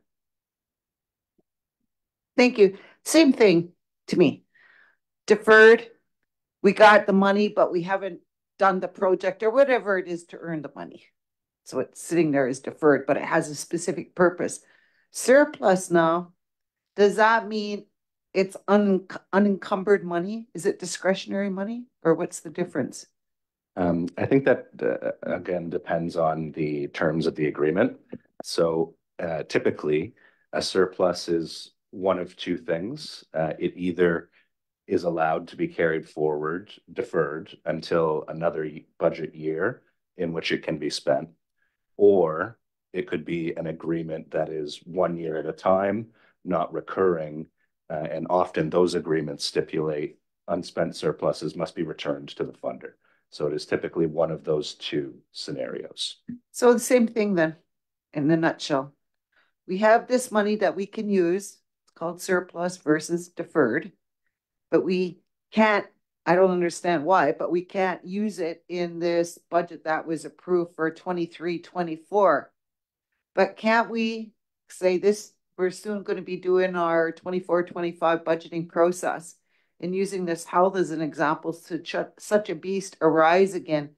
Is there not a way to show it in the revenues? This is a surplus. So when we, council, are looking at it, we can say, oh, there's a zero balance. That's good. That's ideally what we'd strive for. That is, our revenues equal our expenditures. So we have zero. And we're never going to get zero if we keep doing this. So we're never going to really know where the heck are we. there must be a way to state it. I mean, it's our internal thing that we're approving. Could we put a note on there to explain what it is? So then it would pass muster when you, the auditors, have to look at it? Certainly, we love detail. I would ask, we're happy to look at internal reports, to provide our recommendations in terms of can something be presented different. But it sounds as though what you are suggesting is show me the current year results, revenues minus expenses, but separate out any surpluses or any other types of concepts that maybe roll in from a previous year and keep them separate, explain them, but show them in the internal reports. But we're happy to look at it. We would just need to see the report. Audrey? Yeah, I think that's a good idea because when people look at this, if we were going to try and borrow money, they would say, no, you got lots of money. So I think it has to be reflected so that not only understandable by us, but also understandable by lenders.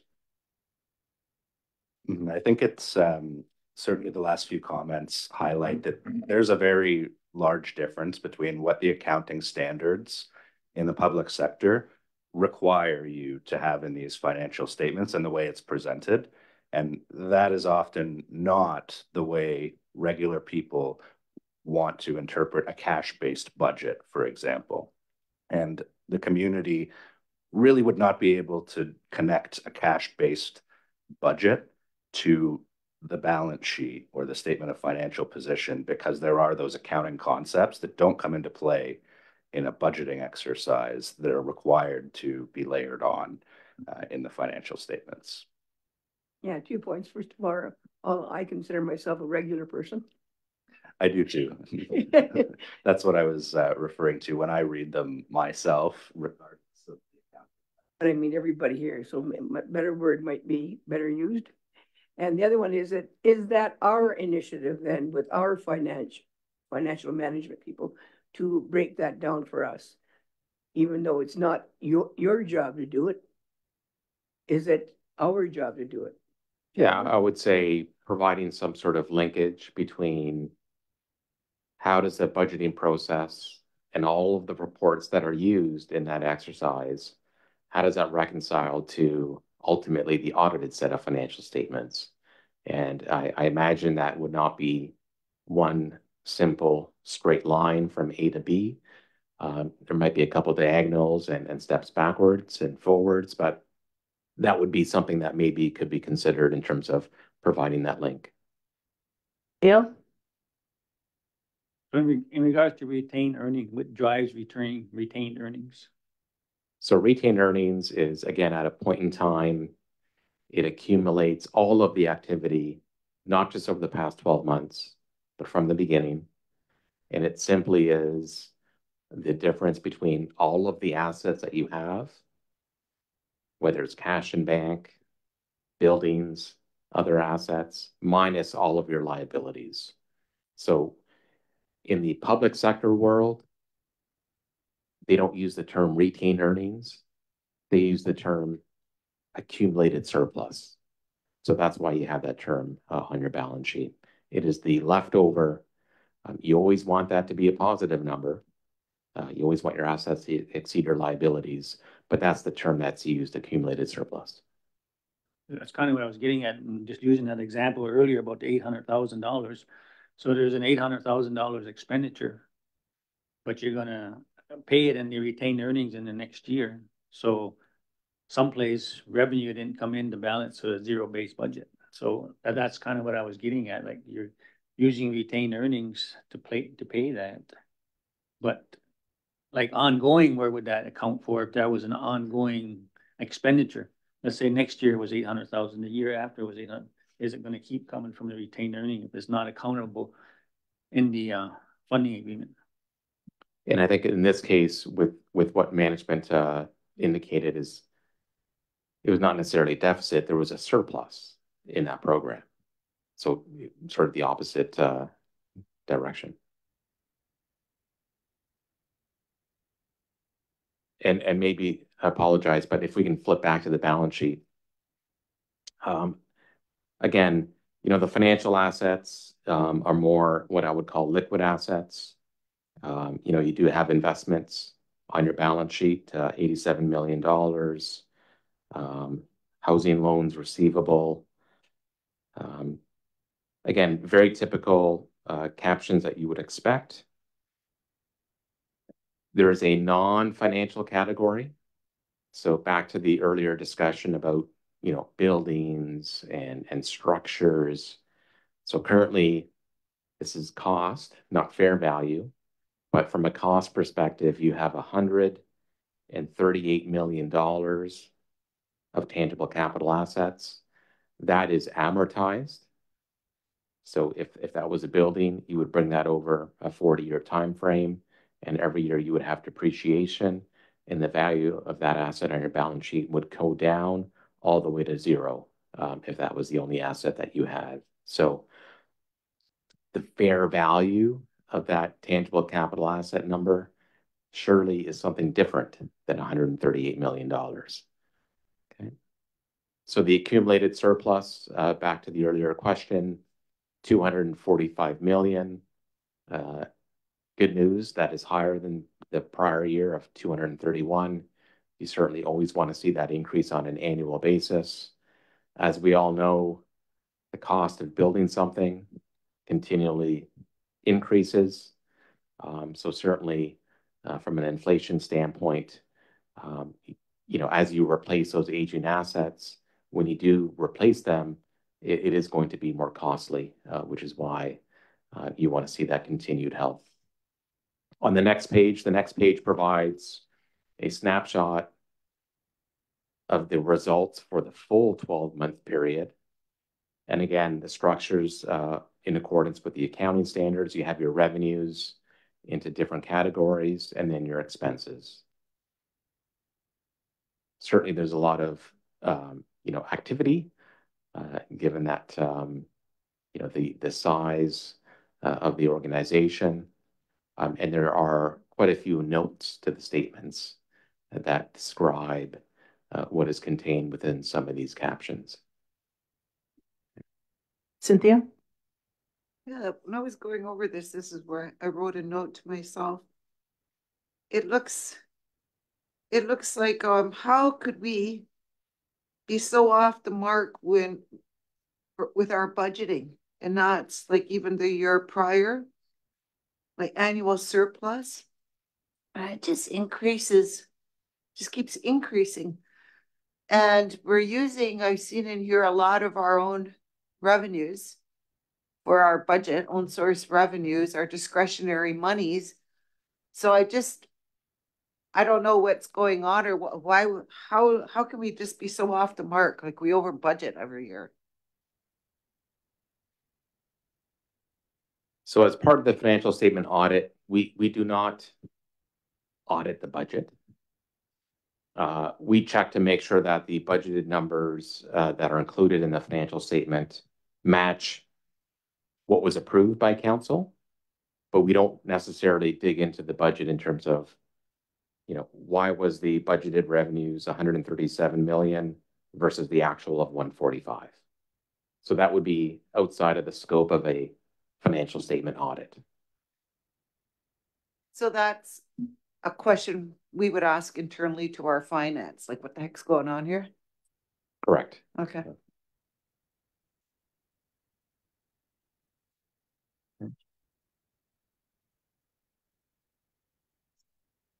Now, another important page, 2 pages further along, is the cash flow statement. This statement attempts to reconcile, what was your accounting result, which is the annual surplus of 14 million, and what are all the movements in cash? So how much cash did you actually generate, and what did you do with that cash? So this report would suggest that, you generated $64 million in cash. And then it articulates that of that, almost 15 million was spent on construction of tangible capital assets. And then the organization parked $20 million in investments. so that your overall cash balance went up by $28 million. Cynthia? So this 20 million in investments, those are, and I guess maybe we'll get into it a little further on because we have long-term investments. That is, can you, when you do the audit, can you tell, is that like our discretionary money we have invested, or is it actually our operating money that we're gonna need throughout the course of the year, either this year or next year? For most organizations, it's a mix. Most organizations will try to get a return on their investment. Certainly, having cash in a bank account, over the past, 4 or 5 years generated very little by way of interest income. So many organizations would, make the decision to move some monies out of a savings account, for example, and put it into something that would have a higher rate of return, GICs, bonds, other investment type securities. So in general, that's what organizations would use and decide on. I would say from my standpoint, it all depends on the risk tolerance of council. Some organizations will, invest money into real estate, equities, but again, that's a whole different risk level, and that is dependent on your risk appetite. So there's a cost versus benefit. Most organizations, like Six Nations, tend to steer on the side of more risk-free, because there's a lot of needs for that cash in the short term. So I am not an investment manager, nor do I provide guidance in that area, but typically with an organization like this, you would be more on the risk-free side of the spectrum. In terms of the composition of the investments, I believe there is a note.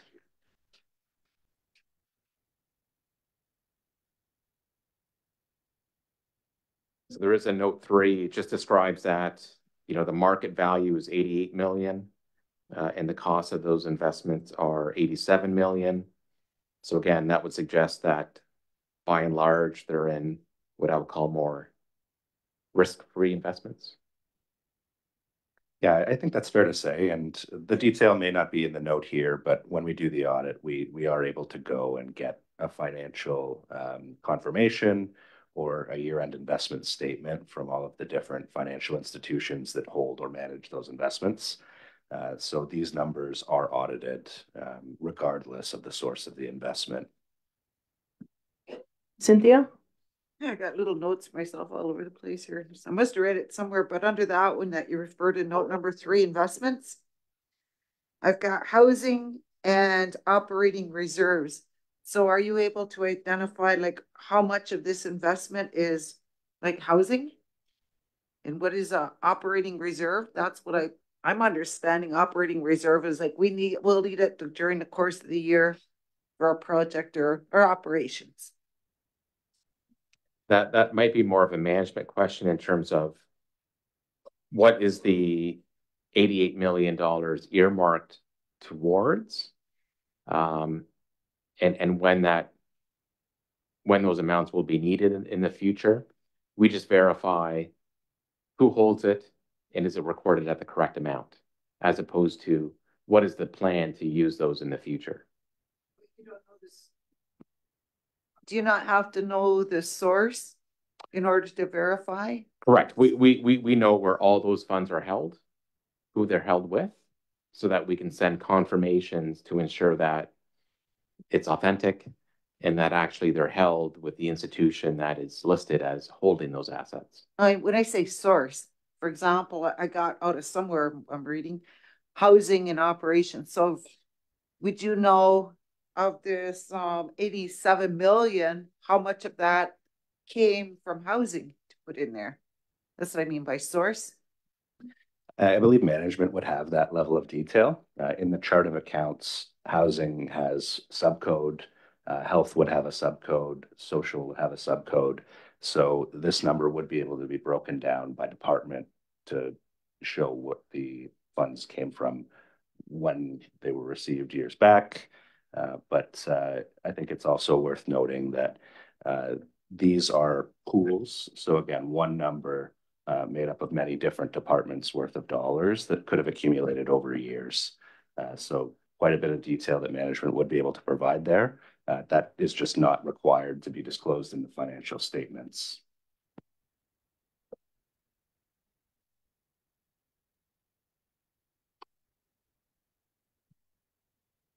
So again, making the comment that there are 33 pages within these financial statements. Maybe back to you, Chief Hill, in terms of other areas within the 33 pages that that council would like us to speak to. Again, these disclosures are required and consistent with other, what I would call public organizations. Okay, thank you. Greg, then Cynthia.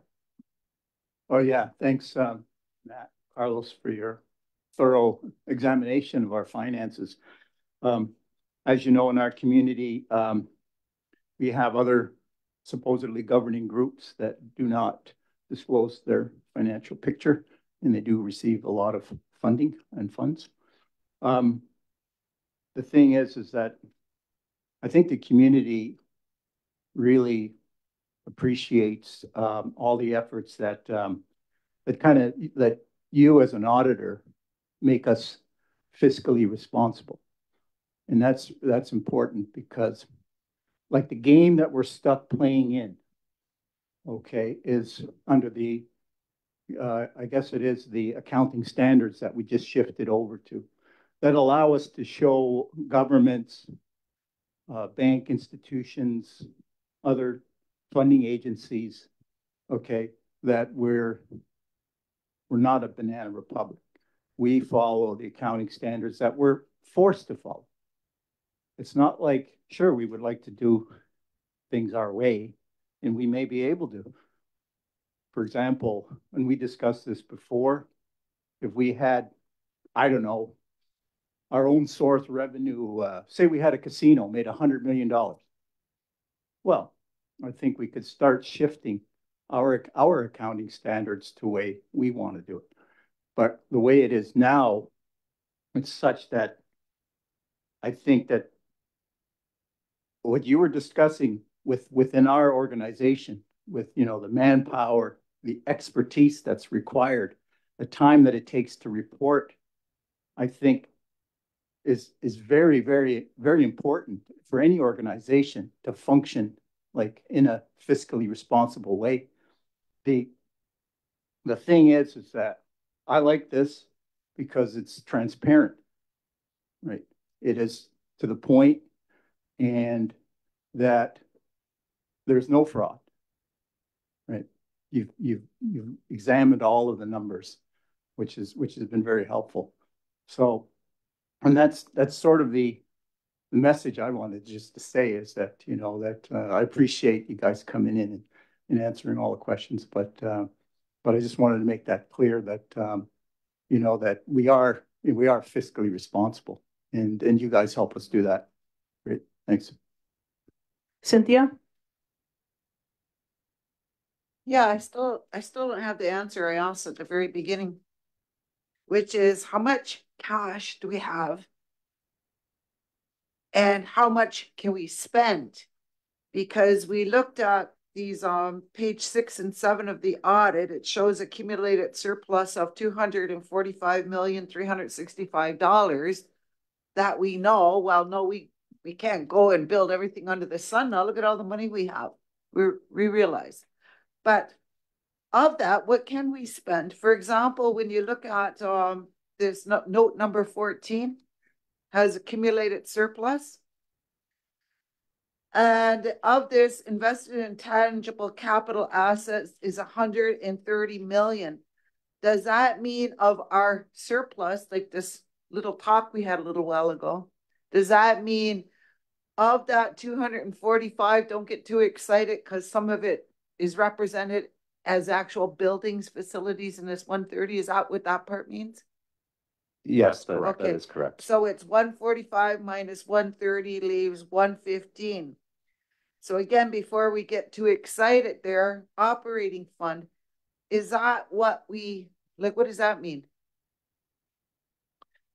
So in note 14, you can see once you take away the 130 million intangible capital assets, the remaining portion of the surplus is either set aside as a reserve by council either last year or in years prior. And there's the breakdown there. And the operating fund would represent dollars left over in accumulated surplus that have not been earmarked for a specific reserve.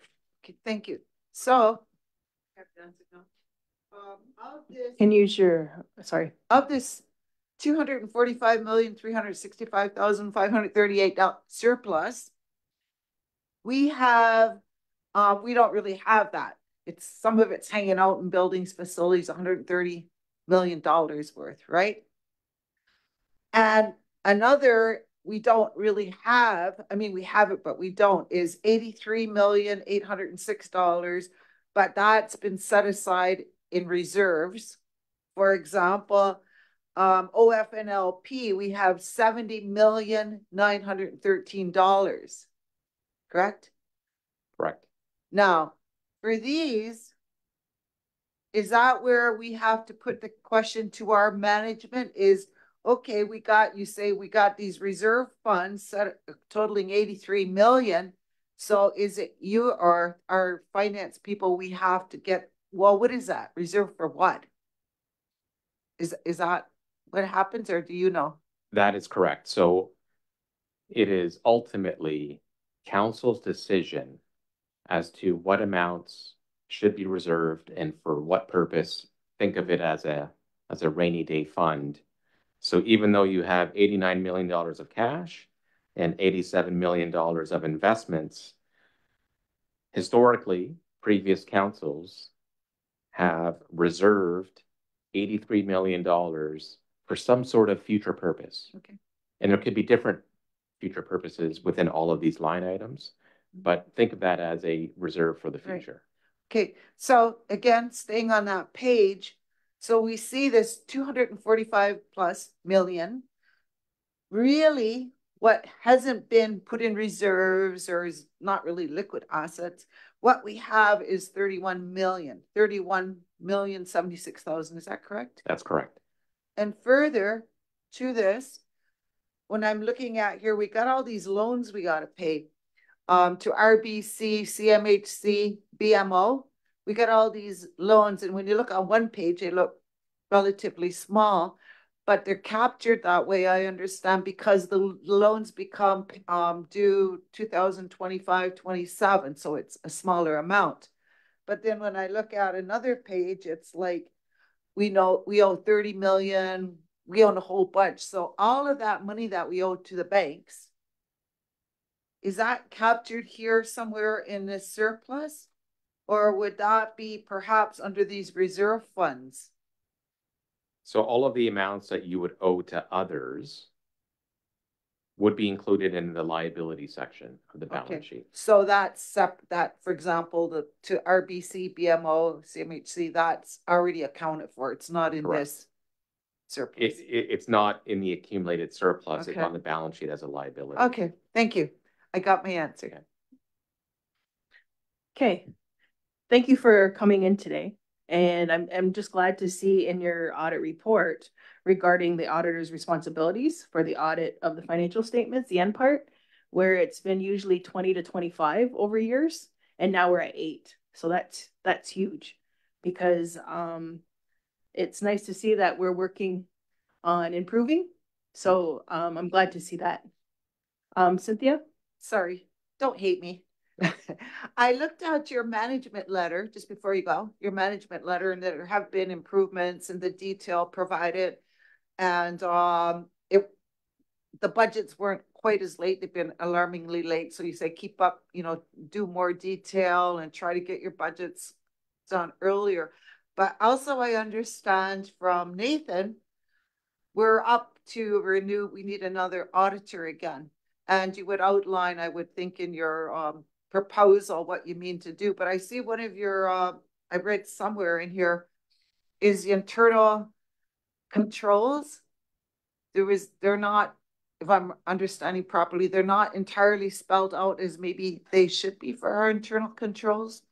And you noted that there's a huge, well, not huge, there's been a turnover in financial staff. So things like that are important in the event, but particularly when you have a turnover in staff, I don't know if that's going to be looked at for our next audit. Two comments. Number one, in terms of the service that we perform as KPMG, we are hired by you. In terms of a proposal process, that is 100% run by council and management. We will respond to any RFPs that issued because we would like to continue to work together. In terms of, internal audit, controls and the like, I think we would take the time to stress that, whether you had turnover or not, continuing to improve processes. The big thing now is standardization, mapping out all of your processes, and how to leverage technology. We do encourage you to have the discussion about, do you have the right systems in place? Do you have the right people or the sufficient number of people? And have you achieved the level of standardization that you need, considering that you are the largest First Nation from coast to coast? So again, those are key things to keep in mind. Where we do encounter problems is when there is turnover and you can't find the resources to hire, and there's a host of reasons as to why organizations are having difficulty. But that would be the only comment I would like to make on what you previously shared. Okay. Again, thank you for coming in today and presenting to us, but also the community. And have a great day. Thank you. Yeah, thank you for your time. Okay, council, let's move on to number 4, adoption of the general finance minutes of December 4th. January 15th, 2024. There's a typo. So it should be January 15th, 2024, not December 4th, 2023. Is there a mover on the minutes? Moved by Helen, second by Melba. All in favor?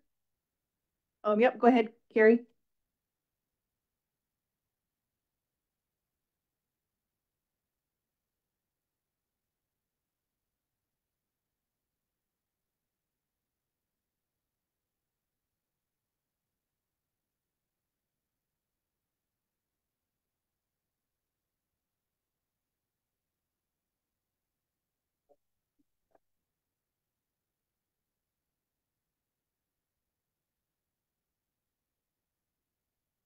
Okay.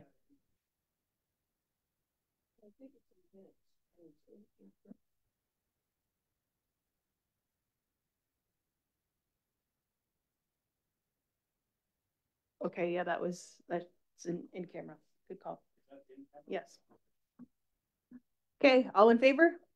Anybody opposed? Seen none, carried. So let's go to number 5, the third quarter financial statements. Hey, Jennifer.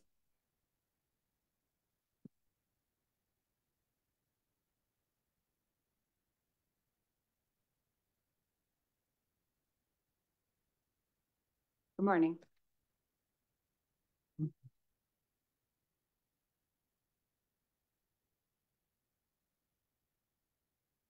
We can go the statement of financial position. So that's the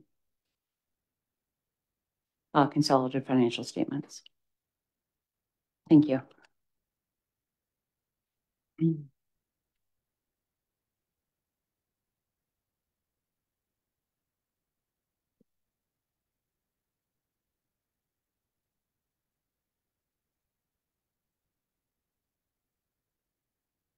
Okay.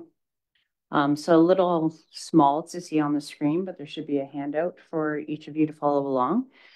So this is the quarter 3 statement. That's the statement of operations. Teresa?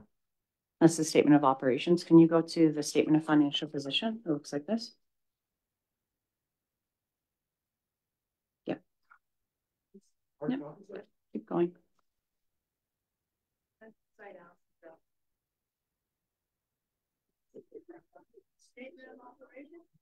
I'm going to go over the statement of operations, but first I was going to go over the statement of financial position,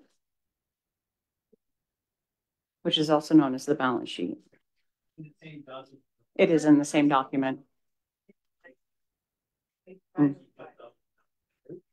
Oh, no, it is in the same document. It's just a different page than what you were displaying.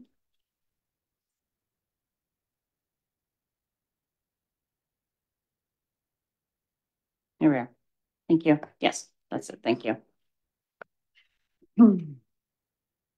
Okay, so this is statement of financial position, also called the balance sheet. So it's just difference in accounting standards, whether or not the statement's called something different, but effectively they are the same thing. So this is presenting the Q3 financials for at December 31st, 2023, comparative to December 31st of 2022. So that moment in time from the December that just passed to the December prior. So as you can see in current assets, we're sitting at $257 million, which is increased by $61 million from the year prior. That's comprised of the $69 million in cash, $34 million in accounts receivable, a little bit, $4 million, sorry, in prepaid expenses, and also $149 million in investments. So in the prepaid, the reason that it has increased over time is because we pay our Microsoft Office licenses, software licenses, that kind of thing. The bill comes in, we pay it, but we utilize that over the course of the period of time that the invoice is for. So you'll see that peak up when we've made a payment out to the suppliers, and then they'll sort of draw down over time as we utilize the resources that we have paid for. In the fixed assets are $278 million at cost, depreciated at 139 for net assets of $138 million, or almost $139 million. And in long-term assets, we have $55 million. 51 million of that is in long-term receivables. From the liabilities and equity section, current liabilities are sitting at $191 million. The largest increase that you can see there is from deferred revenue in addition to unearned revenue. So those two components, so that represents funding or monies, I should say, that we have received from other people into the organization that we have not yet earned. So that's balance of unearned monies is sitting higher this year than it was at December 31st last year. Long-term liabilities have reduced. Last year was at $8.9 million. This year is at 7.8. And then at the bottom in net assets, you can see the amount that we have in reserves as opposed to retained earnings or accumulated surplus. And then where we're sitting from a profit or loss for the current period at that time, which is $8 million year to date, which includes the Brantford Casino funds and OFNLP funds as well. Yep, go ahead, Helen. Under the salaries, the variance on the salaries is, what is it? It's 1,035.68%. On salaries payable? Yeah. Yes. Does that mean we don't have no money to pay our people? No, it does not. It doesn't mean that at all. What it means is that at December 31st this year, we had $2.7 million owing because we had one pay period that needed to be paid out in January, whereas last year there was a negative $298,000 in that, so sitting on the wrong side balance. But it doesn't have any indication at all about whether or not we can pay them. It's just the change. It's the change year over year. If you compare one number to the other, that number has changed by that percentage. which is a little bit skewed because you're looking at a large number and a negative number, which sort of the percentage doesn't like it very much, which is why that number is so big. But essentially, you went from $0 of owing at that pay period, and that would depend on when that final pay date is in the fiscal year. So if your staff had been paid, say, on December 30th of December 30th, 2022, you would have effectively no money owing to them because you've already paid it. Whereas if we got paid, I think it was on January 3rd or 4th this year, your staff earned it prior to December 31st, so council owed it.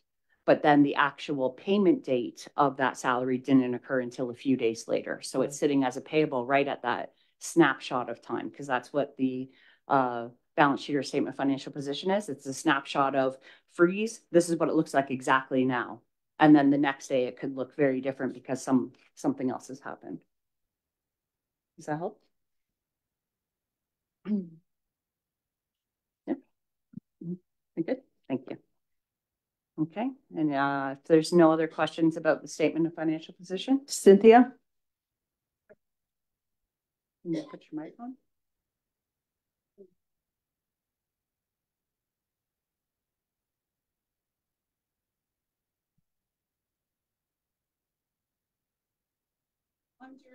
Your mic. Yep. Under the narrative, it shows, at least in this fiscal, we have 149 million in investments. And you note that over one half of the increase compared to last year is due to short-term GIC investments, which is good. Yes. Because then we can easily pull it out as we need it for operations. Yes. But so that's like our operational dollars, and that would tie back to my question on the audit. We need our finance department to identify, remember those reserves? Yes. There's a whole bunch of reserves. Yes, there is. So in the end of the day, all we have that's not committed was something like 32, 31 million. But we need for the finance, whether that's you and Wayne or whomever, to identify what are those set aside for? Like there's one heck of a lot, like 70 million that's been set aside in OFNLP. Mm-hmm. We need to know what is the intent of that reserve. Obviously, there's a reason why you put it there. We need to know for each of those things, what's the rationale? What's the intent? Otherwise, we don't know if it's encumbered or not. Right. And of that, also relating to here, then we have investments. So half of it is about a little over half is our operating dollars. And we said that's a good thing to do. Yes. But I would like to know, well, what's the other half? Like, what's the source of the other half that we've got in, I assume, longer term investments? You don't have to do it right now, but right. It's something we, again, preparing for this budgeting, we need to know that. So I don't want to put you on the spot right now, but thank you. Yeah, we do need it. What else do I have here? I got a bunch of questions.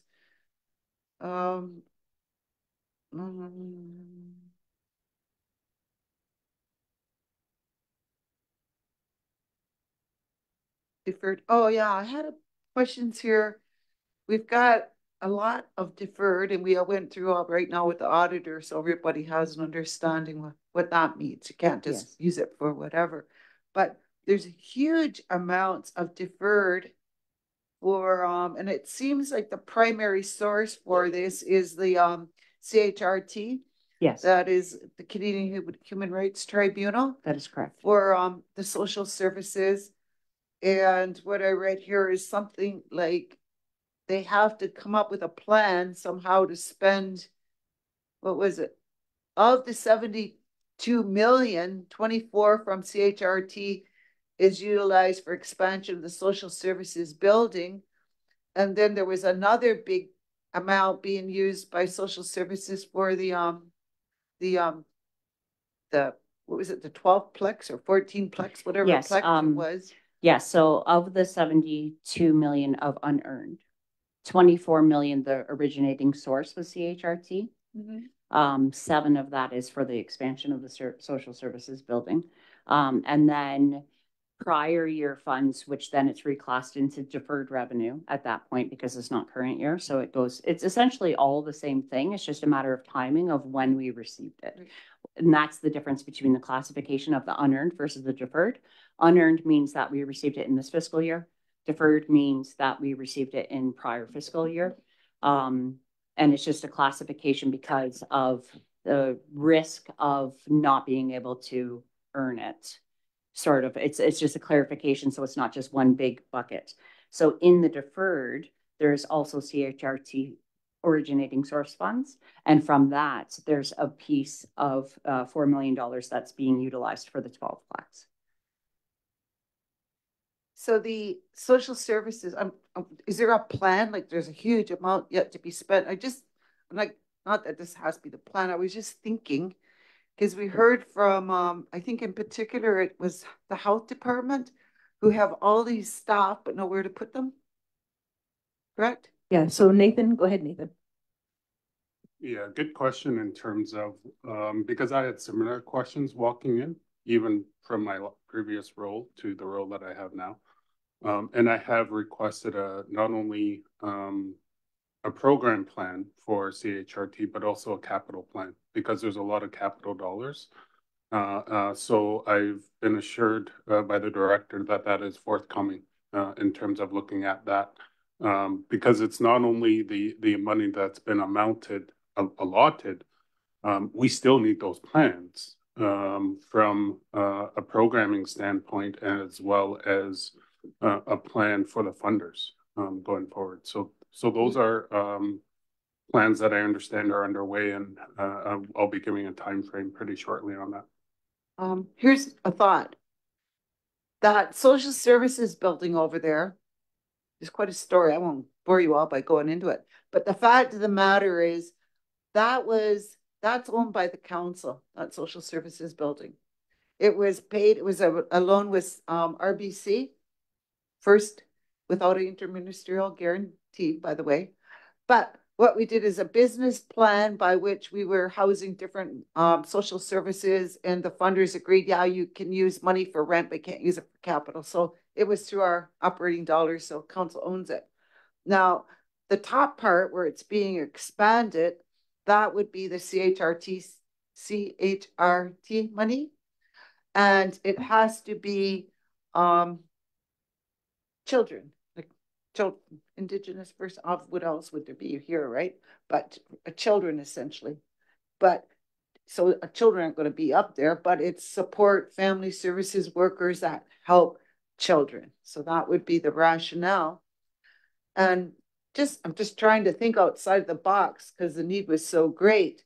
So for example, if social, because I got all this money, were to build an entirely new building and put all their social people in there, that would have this building for the health who might not have all this money because it is council's building. I'm just thinking in those terms. We got to think outside the box again because we've got such a huge need for all the offices and know where to put them. But when I was seeing all this, I went, my God, that's a heck of a lot of money that we need to do something with that to benefit the community. That was most of where mine is. But if you can do that for us, but not today, but we need to know what that is. What that is being, okay, we've got these reserves, and they're all listed there in the audit and how much and what's the intent behind it. And then also if you have it, because it would provide clarity for us, this is what I'm used to when you're going through an annual budgeting exercise, each budget, for example, health, we like to pick on them. You would say that council hereby approves the health budget and the total of whatever millions it is, comprised of, and that's where you break it down, whatever the federal funding is, the provincial funding, and if it's deferred, and we went through this big thing about deferred and surplus, but you'd still put the entire amount. And to satisfy these auditor folk over here, we can put a notation so that at the end it shows a red, using that example. But what you would put at a little note at the bottom of the count or in the council motion is 822,000 showing as in right in this year will balance out because it's surplus, that we can reconcile at year end. And that way we're still have a zero balance. That's what I'm used to. And so it's right up front, and it will make the auditors' jobs easier, your jobs easier, if it's identified right up front, where is this money coming from, and not leaving like you.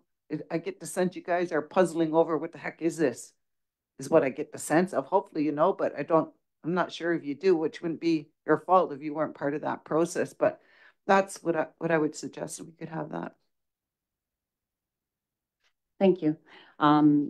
Absolutely. I think it's an important conversation to have between the new council, between Nathan and myself, to come up with what works for council on how they would like to view it, how they would like to be presented. The financial package that's presented to you today is the same financial package that has been presented for the last couple of years, I believe. That doesn't mean that it can't change. Now, there is an aspect, obviously. We don't want to create confusion for when you get your audited financial statements if it looks wholly different than your internal statements. So that's where it would have to be, to some extent, a mapping between, to say, well, this is what it looks like from internally when you get the audited financial statements, because they do apply all of those auditing accounting standards and things like that, and it does change the numbers. It would just be important for us to make sure that we're all on the same page to understand where that comes from, because I would not want council to be entirely shocked when they see the audited financial statements in comparison to the internal statements, and then be under the impression that the information that was being provided wasn't accurate to begin with, because I know that the audit has a lot of weight to it, and it's an assurance that everything is going the way that you're expecting it to be. So as long as when we present it, if we're presenting it to council outside of accounting standards, that we have some sort of documentation to show how to bring it into accounting standards, so that council, like I said, is not taken aback by when they do see the audited financial statements. So one thing that I will highlight, when you see a difference between our internal statements and our audited statements, the one thing that does change is internal revenue and internal expenses, because it gets eliminated through the audit process. So when we're showing the internal statements, you will see revenues in there. Let's say that our total revenue was, I'm just throwing a number out there, was $75 million.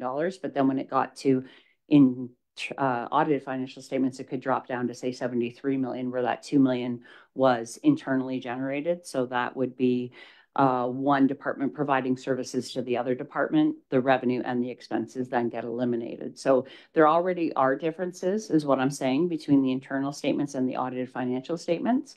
And I believe on your Q2 report, I did give you a reconciliation in your package to show that difference, so that you could see it for yourself. But again, at any given time, our door is open to answer any questions that you may have, and to be able to provide further transparency and clarity into this. And I look forward to working with the new council to come up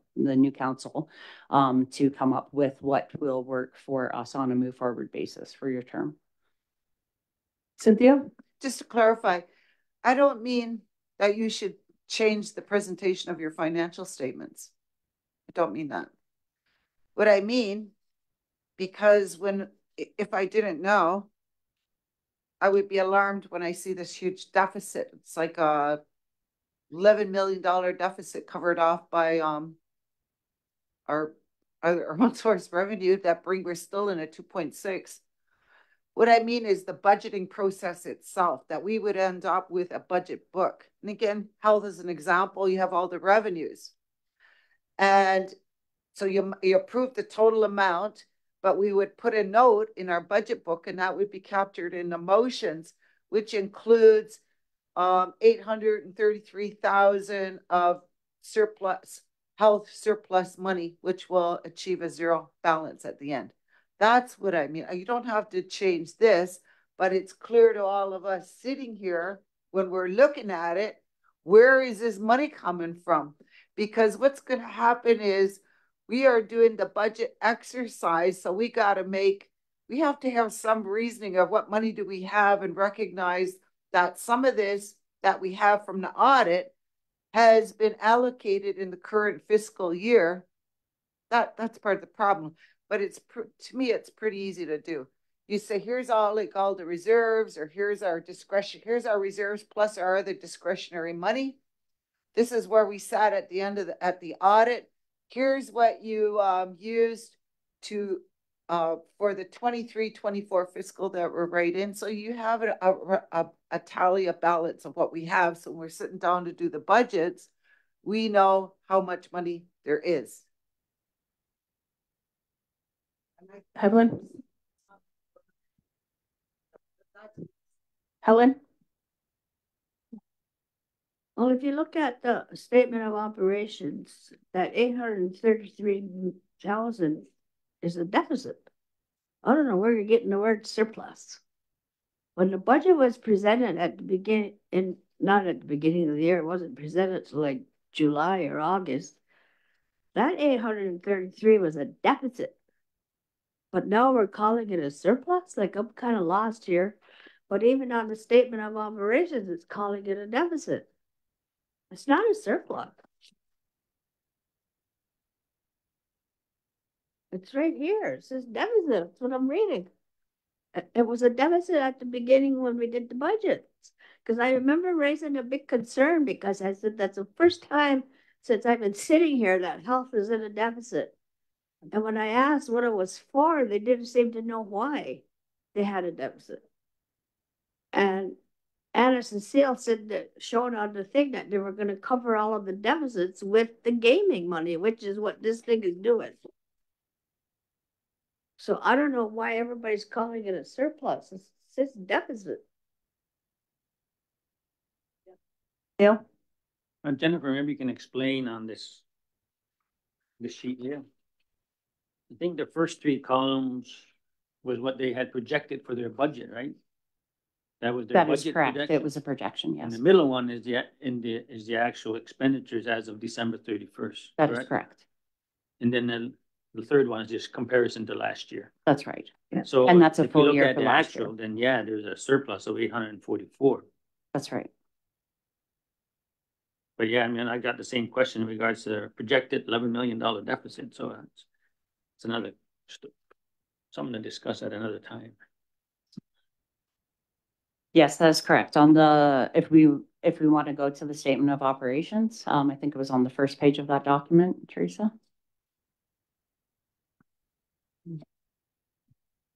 So this is for the 9 periods ending on December 31st. So in the left column, as indicated by the header, it's the budget for the fiscal year of 2024. So that is the projection at the point in time when the budget was being presented, which was in March of 2023, to come up with your 2024 budget.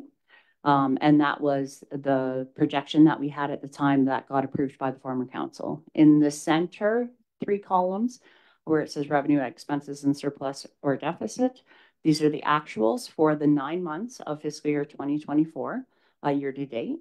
And then in the right 3 columns, that is the actuals for the full year of the prior fiscal year 2023. So that's a 12-month view. So essentially your first 3 columns is a 12-month view. Your middle columns is the 9-month view of the current fiscal year. And then your last 3 columns are a 12-month view again of the full prior year.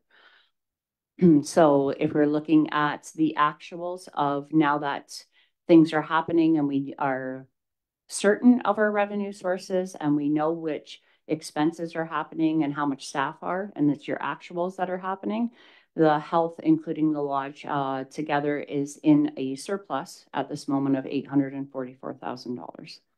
Whereas if we're looking at what the forecasted and anticipated amount was that went through the prior council to be approved for the budget, it was estimated that there would be a potential shortfall of $833,000. Right.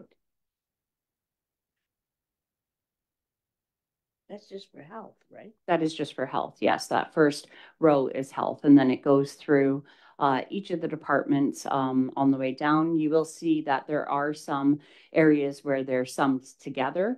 And that's where the gray indicates sort of like all of these things are rolled up into that total. So for instance, if you're looking about halfway down the page at community services, that community services in the center is showing a $4.4 million deficit. However, that 4.4 is comprised of the fire deficit, the parks and recreation deficit, and then emergency management department is at zero balance right now. Cynthia? Maybe just to illustrate again what I was speaking about to prepare us for the whole budgeting exercises. There are reserves we already talked about. What we have right now is like, I forget, what was it, 32 million, right? So if we take those and all those reserves, if we need to know what's the rationale or intent to put aside whatever for each of those, there's quite a few. But so we'd have a tally for the end of last fiscal. And for example, say under the OFNLP reserve, it was something like 70 million. So we tally each of those, what is it? And for this year, do a little chart. For example, you'd say, of this, we allocated out of the 70 million, according to this, it looks like it would be 11,152,000 from OFNLP and a Brantford Casino reading this. It's a forecast. We forecasted, council did, that's what the deficit would be, which is weighty. But so do you see what I mean? So for each of those, we don't know. 70 million is in a reserve from OFNLP, but at the end of last fiscal, but we know by the end of this fiscal, it's at least going to be shy or take off 11 million, right? So it's going to be 69 million, whatever the balance is. But so that balance for each of those. So when we're doing our budgeting exercise and we're looking at folks such as like the presentation we have today, we can know, okay, there's right at the end of last fiscal, there were 70 million OFNLP.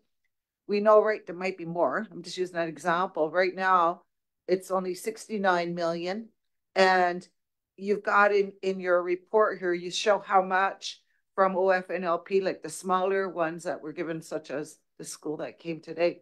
But then we are in a better position to know, here's what we had at the beginning of the fiscal. Here's what we're showing we're going to have at the end of this fiscal because we did whatever. So we can afford to allocate whatever it is. But is that a little clearer of what?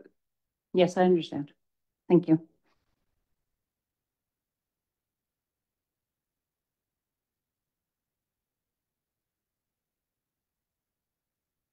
Okay, so essentially, so we just talked about the health example just to navigate you through the statements. But at Q3, right now we're sitting at an operating deficit of $4.1 million in total. There are aspects, and maybe this is where, Councillor Jameson, you're speaking to, where I already know how we're going to cover some of that deficit. So for instance, we know that there is an allocation from the reserves for legal expenses, and that'll be about $1 million, which will take $1 million so far off of that. One of the reasons, whether it's right or wrong, one of the reasons that it doesn't happen on an ongoing basis is we intend on waiting until the very end so that we can present to council and say, this is exactly how much the legal expenses were for this. And do you authorize transferring it from the reserve? Because the reserves do have that limitation of it being transferred from council. So instead of us coming to council every single month and saying, now it's this much, now it's this much, now it's this much, we sort of got that agreement at the budget process of this is sort of the upper amount of what we anticipate it being. And do you approve that? And then we accumulate it through the year. So you do see it drop into the deficit before we end up doing the year-end allocation of that. So that is just one example of how some of these deficits are going to be like the $4 million in and of itself there is already going to be covered before we even look at applying things like OFNLP and Brantford Casino funds. But if we were to look at sort of how it sits right now in our books, without making any of the reserve adjustments into the operations. We're sitting at $4 million before OFNLP and Brantford Casino allocations. If we were to 100% allocate, which we're not, but if we were, then it would show that we have an $8 million surplus at period 9, or for the first period, 9 periods of the fiscal year for 2024, fiscal year 2024.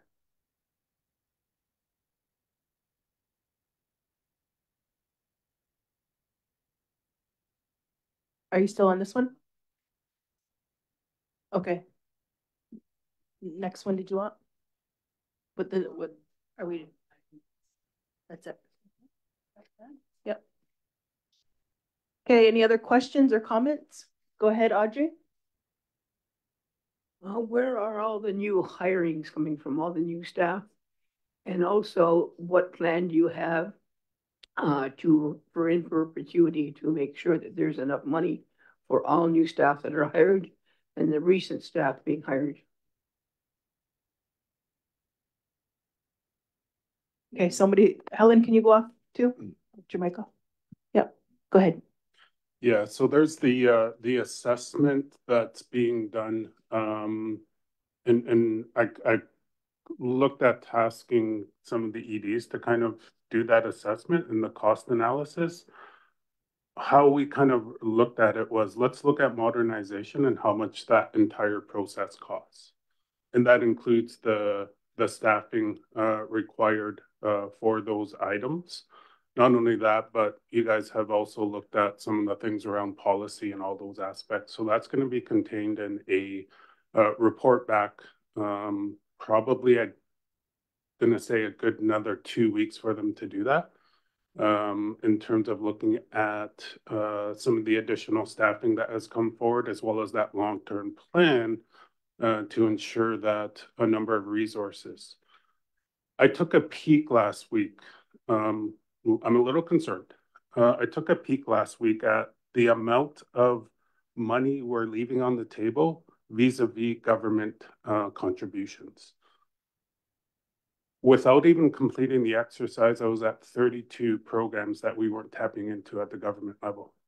And those span across all of our departments. And that's, to me, that's money we're leaving on the table going forward to be able to provide top-notch services to our communities. So that list is also being incorporated into that cost analysis so that we can look at an effective plan going forward on the strategic side to ensure that we're not leaving government monies that's on the table that we could utilize for the programs going forward. So that's also part of that analysis. Cynthia? Yeah, Nathan, can you provide some clarification? You informed council with that Corn Ferry report that council approved, I think it was P50, whatever. So there were different options of how to implement it, right? And I think it was P50, and also that it was implemented retro to April 1 of last year. But in the first round, because of all the calculations needed to be, it would just be the frontline workers in June or whenever it was, then a month or so later than the others, just because of it was a consuming process to calculate. Now, so that step 1 has, I'm understand, being implemented, and now we have to do step, or who knows if we're going to do step 2. But step 1, was that where all the staff, because we have this grid and there's 25 classifications or however many there were, and there's all these steps in there that represent years in that grid. Like, say you're in grade 1, right? So, but for each one, there'd be so many steps to get from the minimum to the maximum. So we said, or you said that we've implemented step 1. Does that mean everybody in the organization is at the minimum of where they should be in each of their grades? Is that what that means? So step 2 would be if we looked at those same staff and said, oh, you're under grade 1, you're at level 5 because you've put in 5 years. Is that what that means, step 2? Okay, I just wasn't sure what that was. All right. Go ahead, Dale. Just to add on to Cynthia's point there. So when that is happening in step 1, step 2, is there clearly identified that those funding or annualized increases are going to be, directly tied to those funding agreements? Because I didn't want to see this all coming through, the little explosion that Nathan had talked about all coming out of the OFNLP money. So that's why I want to know if we're going to do all these annualized increases for staff, that it should be directly connected to all their funding agreements on the provincial and the federal side. Yeah, and I think I can't fully answer that question yet, but I want to be able to, because there is another aspect to the funding and the thinking around the council. The last council table was the utilization and the intent, as I understand it, of the DevCourt funds. And the DevCourt funds, that was the purpose of those funds, as I understand it, way back when, was to assist with the offsetting of the compensation review should that time come forward. So that's one area that I think needs to be kind of dotted the I's, crossing the T's around that in terms of the source of funds going forward. Is the utilization of those. And I think that's where I want to come back with when we come back with phase 2, is kind of looking at it from that standpoint to say, yes, there are monies available. And I'll use the example of Parks and Recs. Parks and Recs sitting at what, 45? When I looked at it, sitting at about 45 left on their salaries, which to me tells me that they can be able to look at it from the standpoint of also having enough monies in their current budget right now to offset phase 1 and phase 2, because they're sitting at about 45% remaining on their salaries. And that's not even taken into account some of the monies that I've already identified that we're leaving on the table. So, Cynthia? But by that same token, I think we need to remember, if I'm remembering it correctly, I've looked at so many figures here. It seemed to me they were all grouped, Parks and Rec, Fire, somebody else. Were they not all rec'd under community service? And it seemed to me there was an approved deficit of $6 million. So when you say they got this extra, they don't have anything. That's what we got to keep in mind, front and center. It's already a deficit, so there's no way they can have an extra. It's come from, I'm not sure where the heck it got allocated, but it was an approved deficit of $6 million. But that's where I asked you, Jennifer, well, a couple of things. One is all those reserves. What's the intent of the money that's put in there, right? And then for this year's budget, it was it's something like $11 million deficit, but it was approved by council, right? So when council last time approved it, they had to have identified, well, where's this money coming from? One quick example is $6 million for community services. I can't imagine they sat here and said, yeah, okay, we'll approve $6 million deficit. I would have to believe that when the presentation, it was, we're going to take, I'll make it up because I know there's money there. We're going to take of this community services $6 million deficit, council. We're going to take 6 of it from OFNLP. And then I could see, for whatever reason, council might approve, but I can't simply, in my wildest imagine they'd sit here and approve all these deficit things. So back to that, when you're saying they still got money, Parks and Rec, no, they don't. There's no way they can have a surplus when they don't, where the whole thing isn't a big deficit. But we need to keep everything in perspective here. And another thing to keep in mind, we got to look at options. Again, think outside the box. Sitting here and looking at what, or knowing the little I know, I don't think we can sustain that. So when I say look at options, we already did step 1.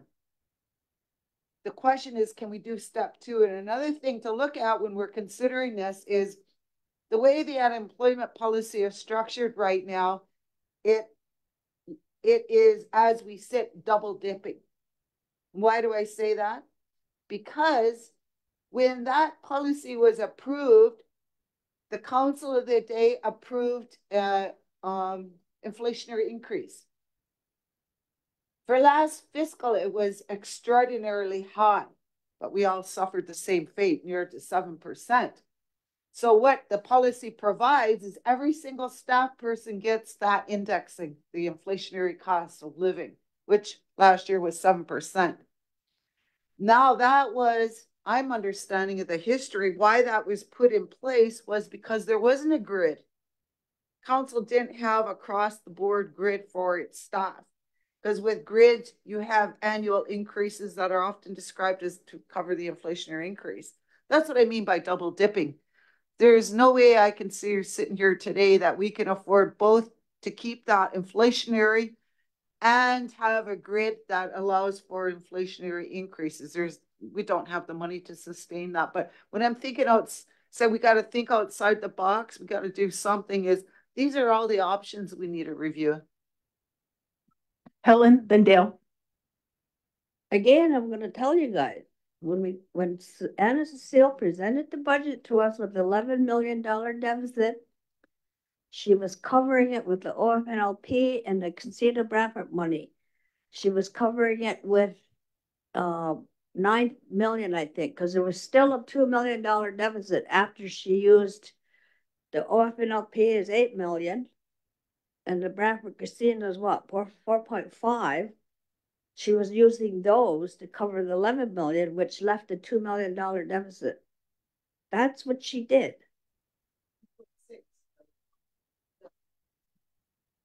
And that's this thing right here. Go ahead, Dale. No, just a couple comments. I mean, regardless, like Cynthia said, if it's 11.152, then council would have had to approve that regardless. So that would have got approved by council. But my question earlier, when looking at the annualized funding, Nathan, what I want to get at is to make sure any type of increases or whatever is going to happen is coming from those funding agreement, is to make sure that we don't let the province and the feds off the hook, because they want to download all these programs to us. Why should we be covering this community services program that they want to deliver or asking us to deliver from our own source money? That's what I don't want to see. Yep. Helen? From what I remember, Darren,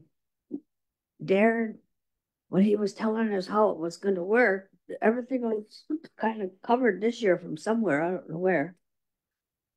He said next year, like, which is coming up next year, they had to take it out of their budgets. They had to cover these costs out of their budgets because it was all, that's what I remember him saying that. And then some people were saying, what budget? We don't have any money in our budget.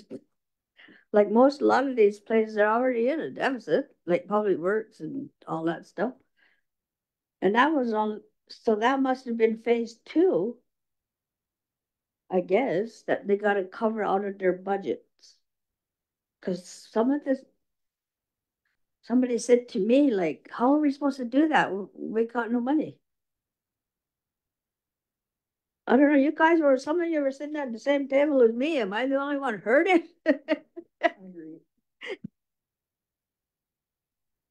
Okay, so yeah, so can I have a mover to accept his information? Moved by Amos, second by Cynthia. All in favor? Anybody opposed? See none, carried. We have one more and then a motion to adjourn to go into in-camera. So number 6, therefore that the Six Nations of the Grand River Elected Council approves to accept the proposal from KPMG to complete the audit of the year ended March 31st, 2024 in the amount of 98,000. Sir mover? Question, Cynthia? When I was reading those notes in that management letter, I can remember correctly. I think one of the, I don't know, is a noted concern, but it sounded like I got the impression the internal financial controls for reporting weren't quite what they might be. Is that, Wayne? You know what the internal controls are? Are they, do they need a boost?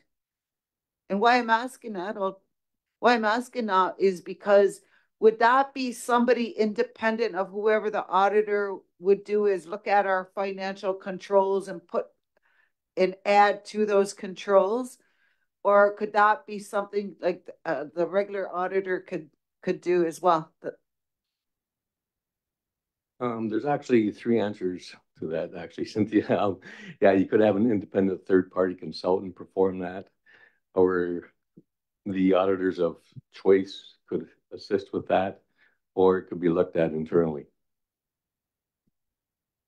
I don't know, is I'd want the fox in the chicken coop. Not at the turn of fox. No, with regards to that, as the auditors had mentioned, yeah, we're continually improving on an annual basis. Is there work to be done yet? Absolutely. And we're working towards getting better, getting more efficient and more effective. I'll leave it at that. So again, this is to complete the consolidated audit to the end of March 31st, 2024. Is there a mover?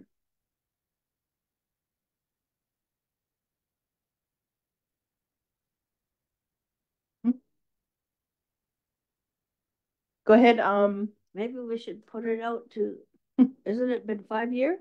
Because every 5 years we put it out. We used to. If I understand, Wayne, we're asking for a year extension with the intent to put it out for the five-year next year. Oh. Go ahead, Dale. Then, okay, go ahead. Yeah. Go ahead, Amos. Should we put that condition in as a whereas then? Whereas we're getting an extension for, we should make that a whereas. Recording secretary. Helen, can you your? You do that. Cynthia?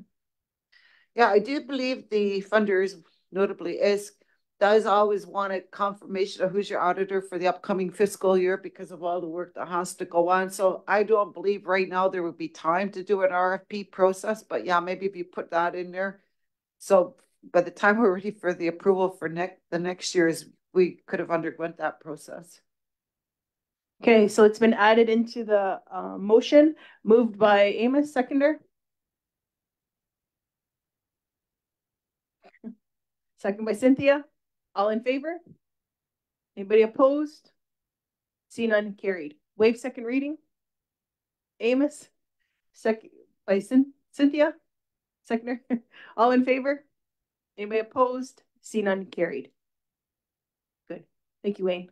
Okay, a motion to adjourn to go into in camera. Moved by Audrey. Yeah, go ahead, Audrey. It's going to be quick. I think that this has been the most improved meeting we've had on finance and training. And I really like to commend Dale and Cynthia and everybody who really knows finance to be here to ask these questions. I know a little bit, but not as much as them. So I do appreciate the training, and I think that we need more in it. And a lot of the things that my colleagues have said, I do agree with. This has to be done a bit easier to read, easier to understand. And that you've heard income has always bothered me, where it is, what it's made up, where is it going?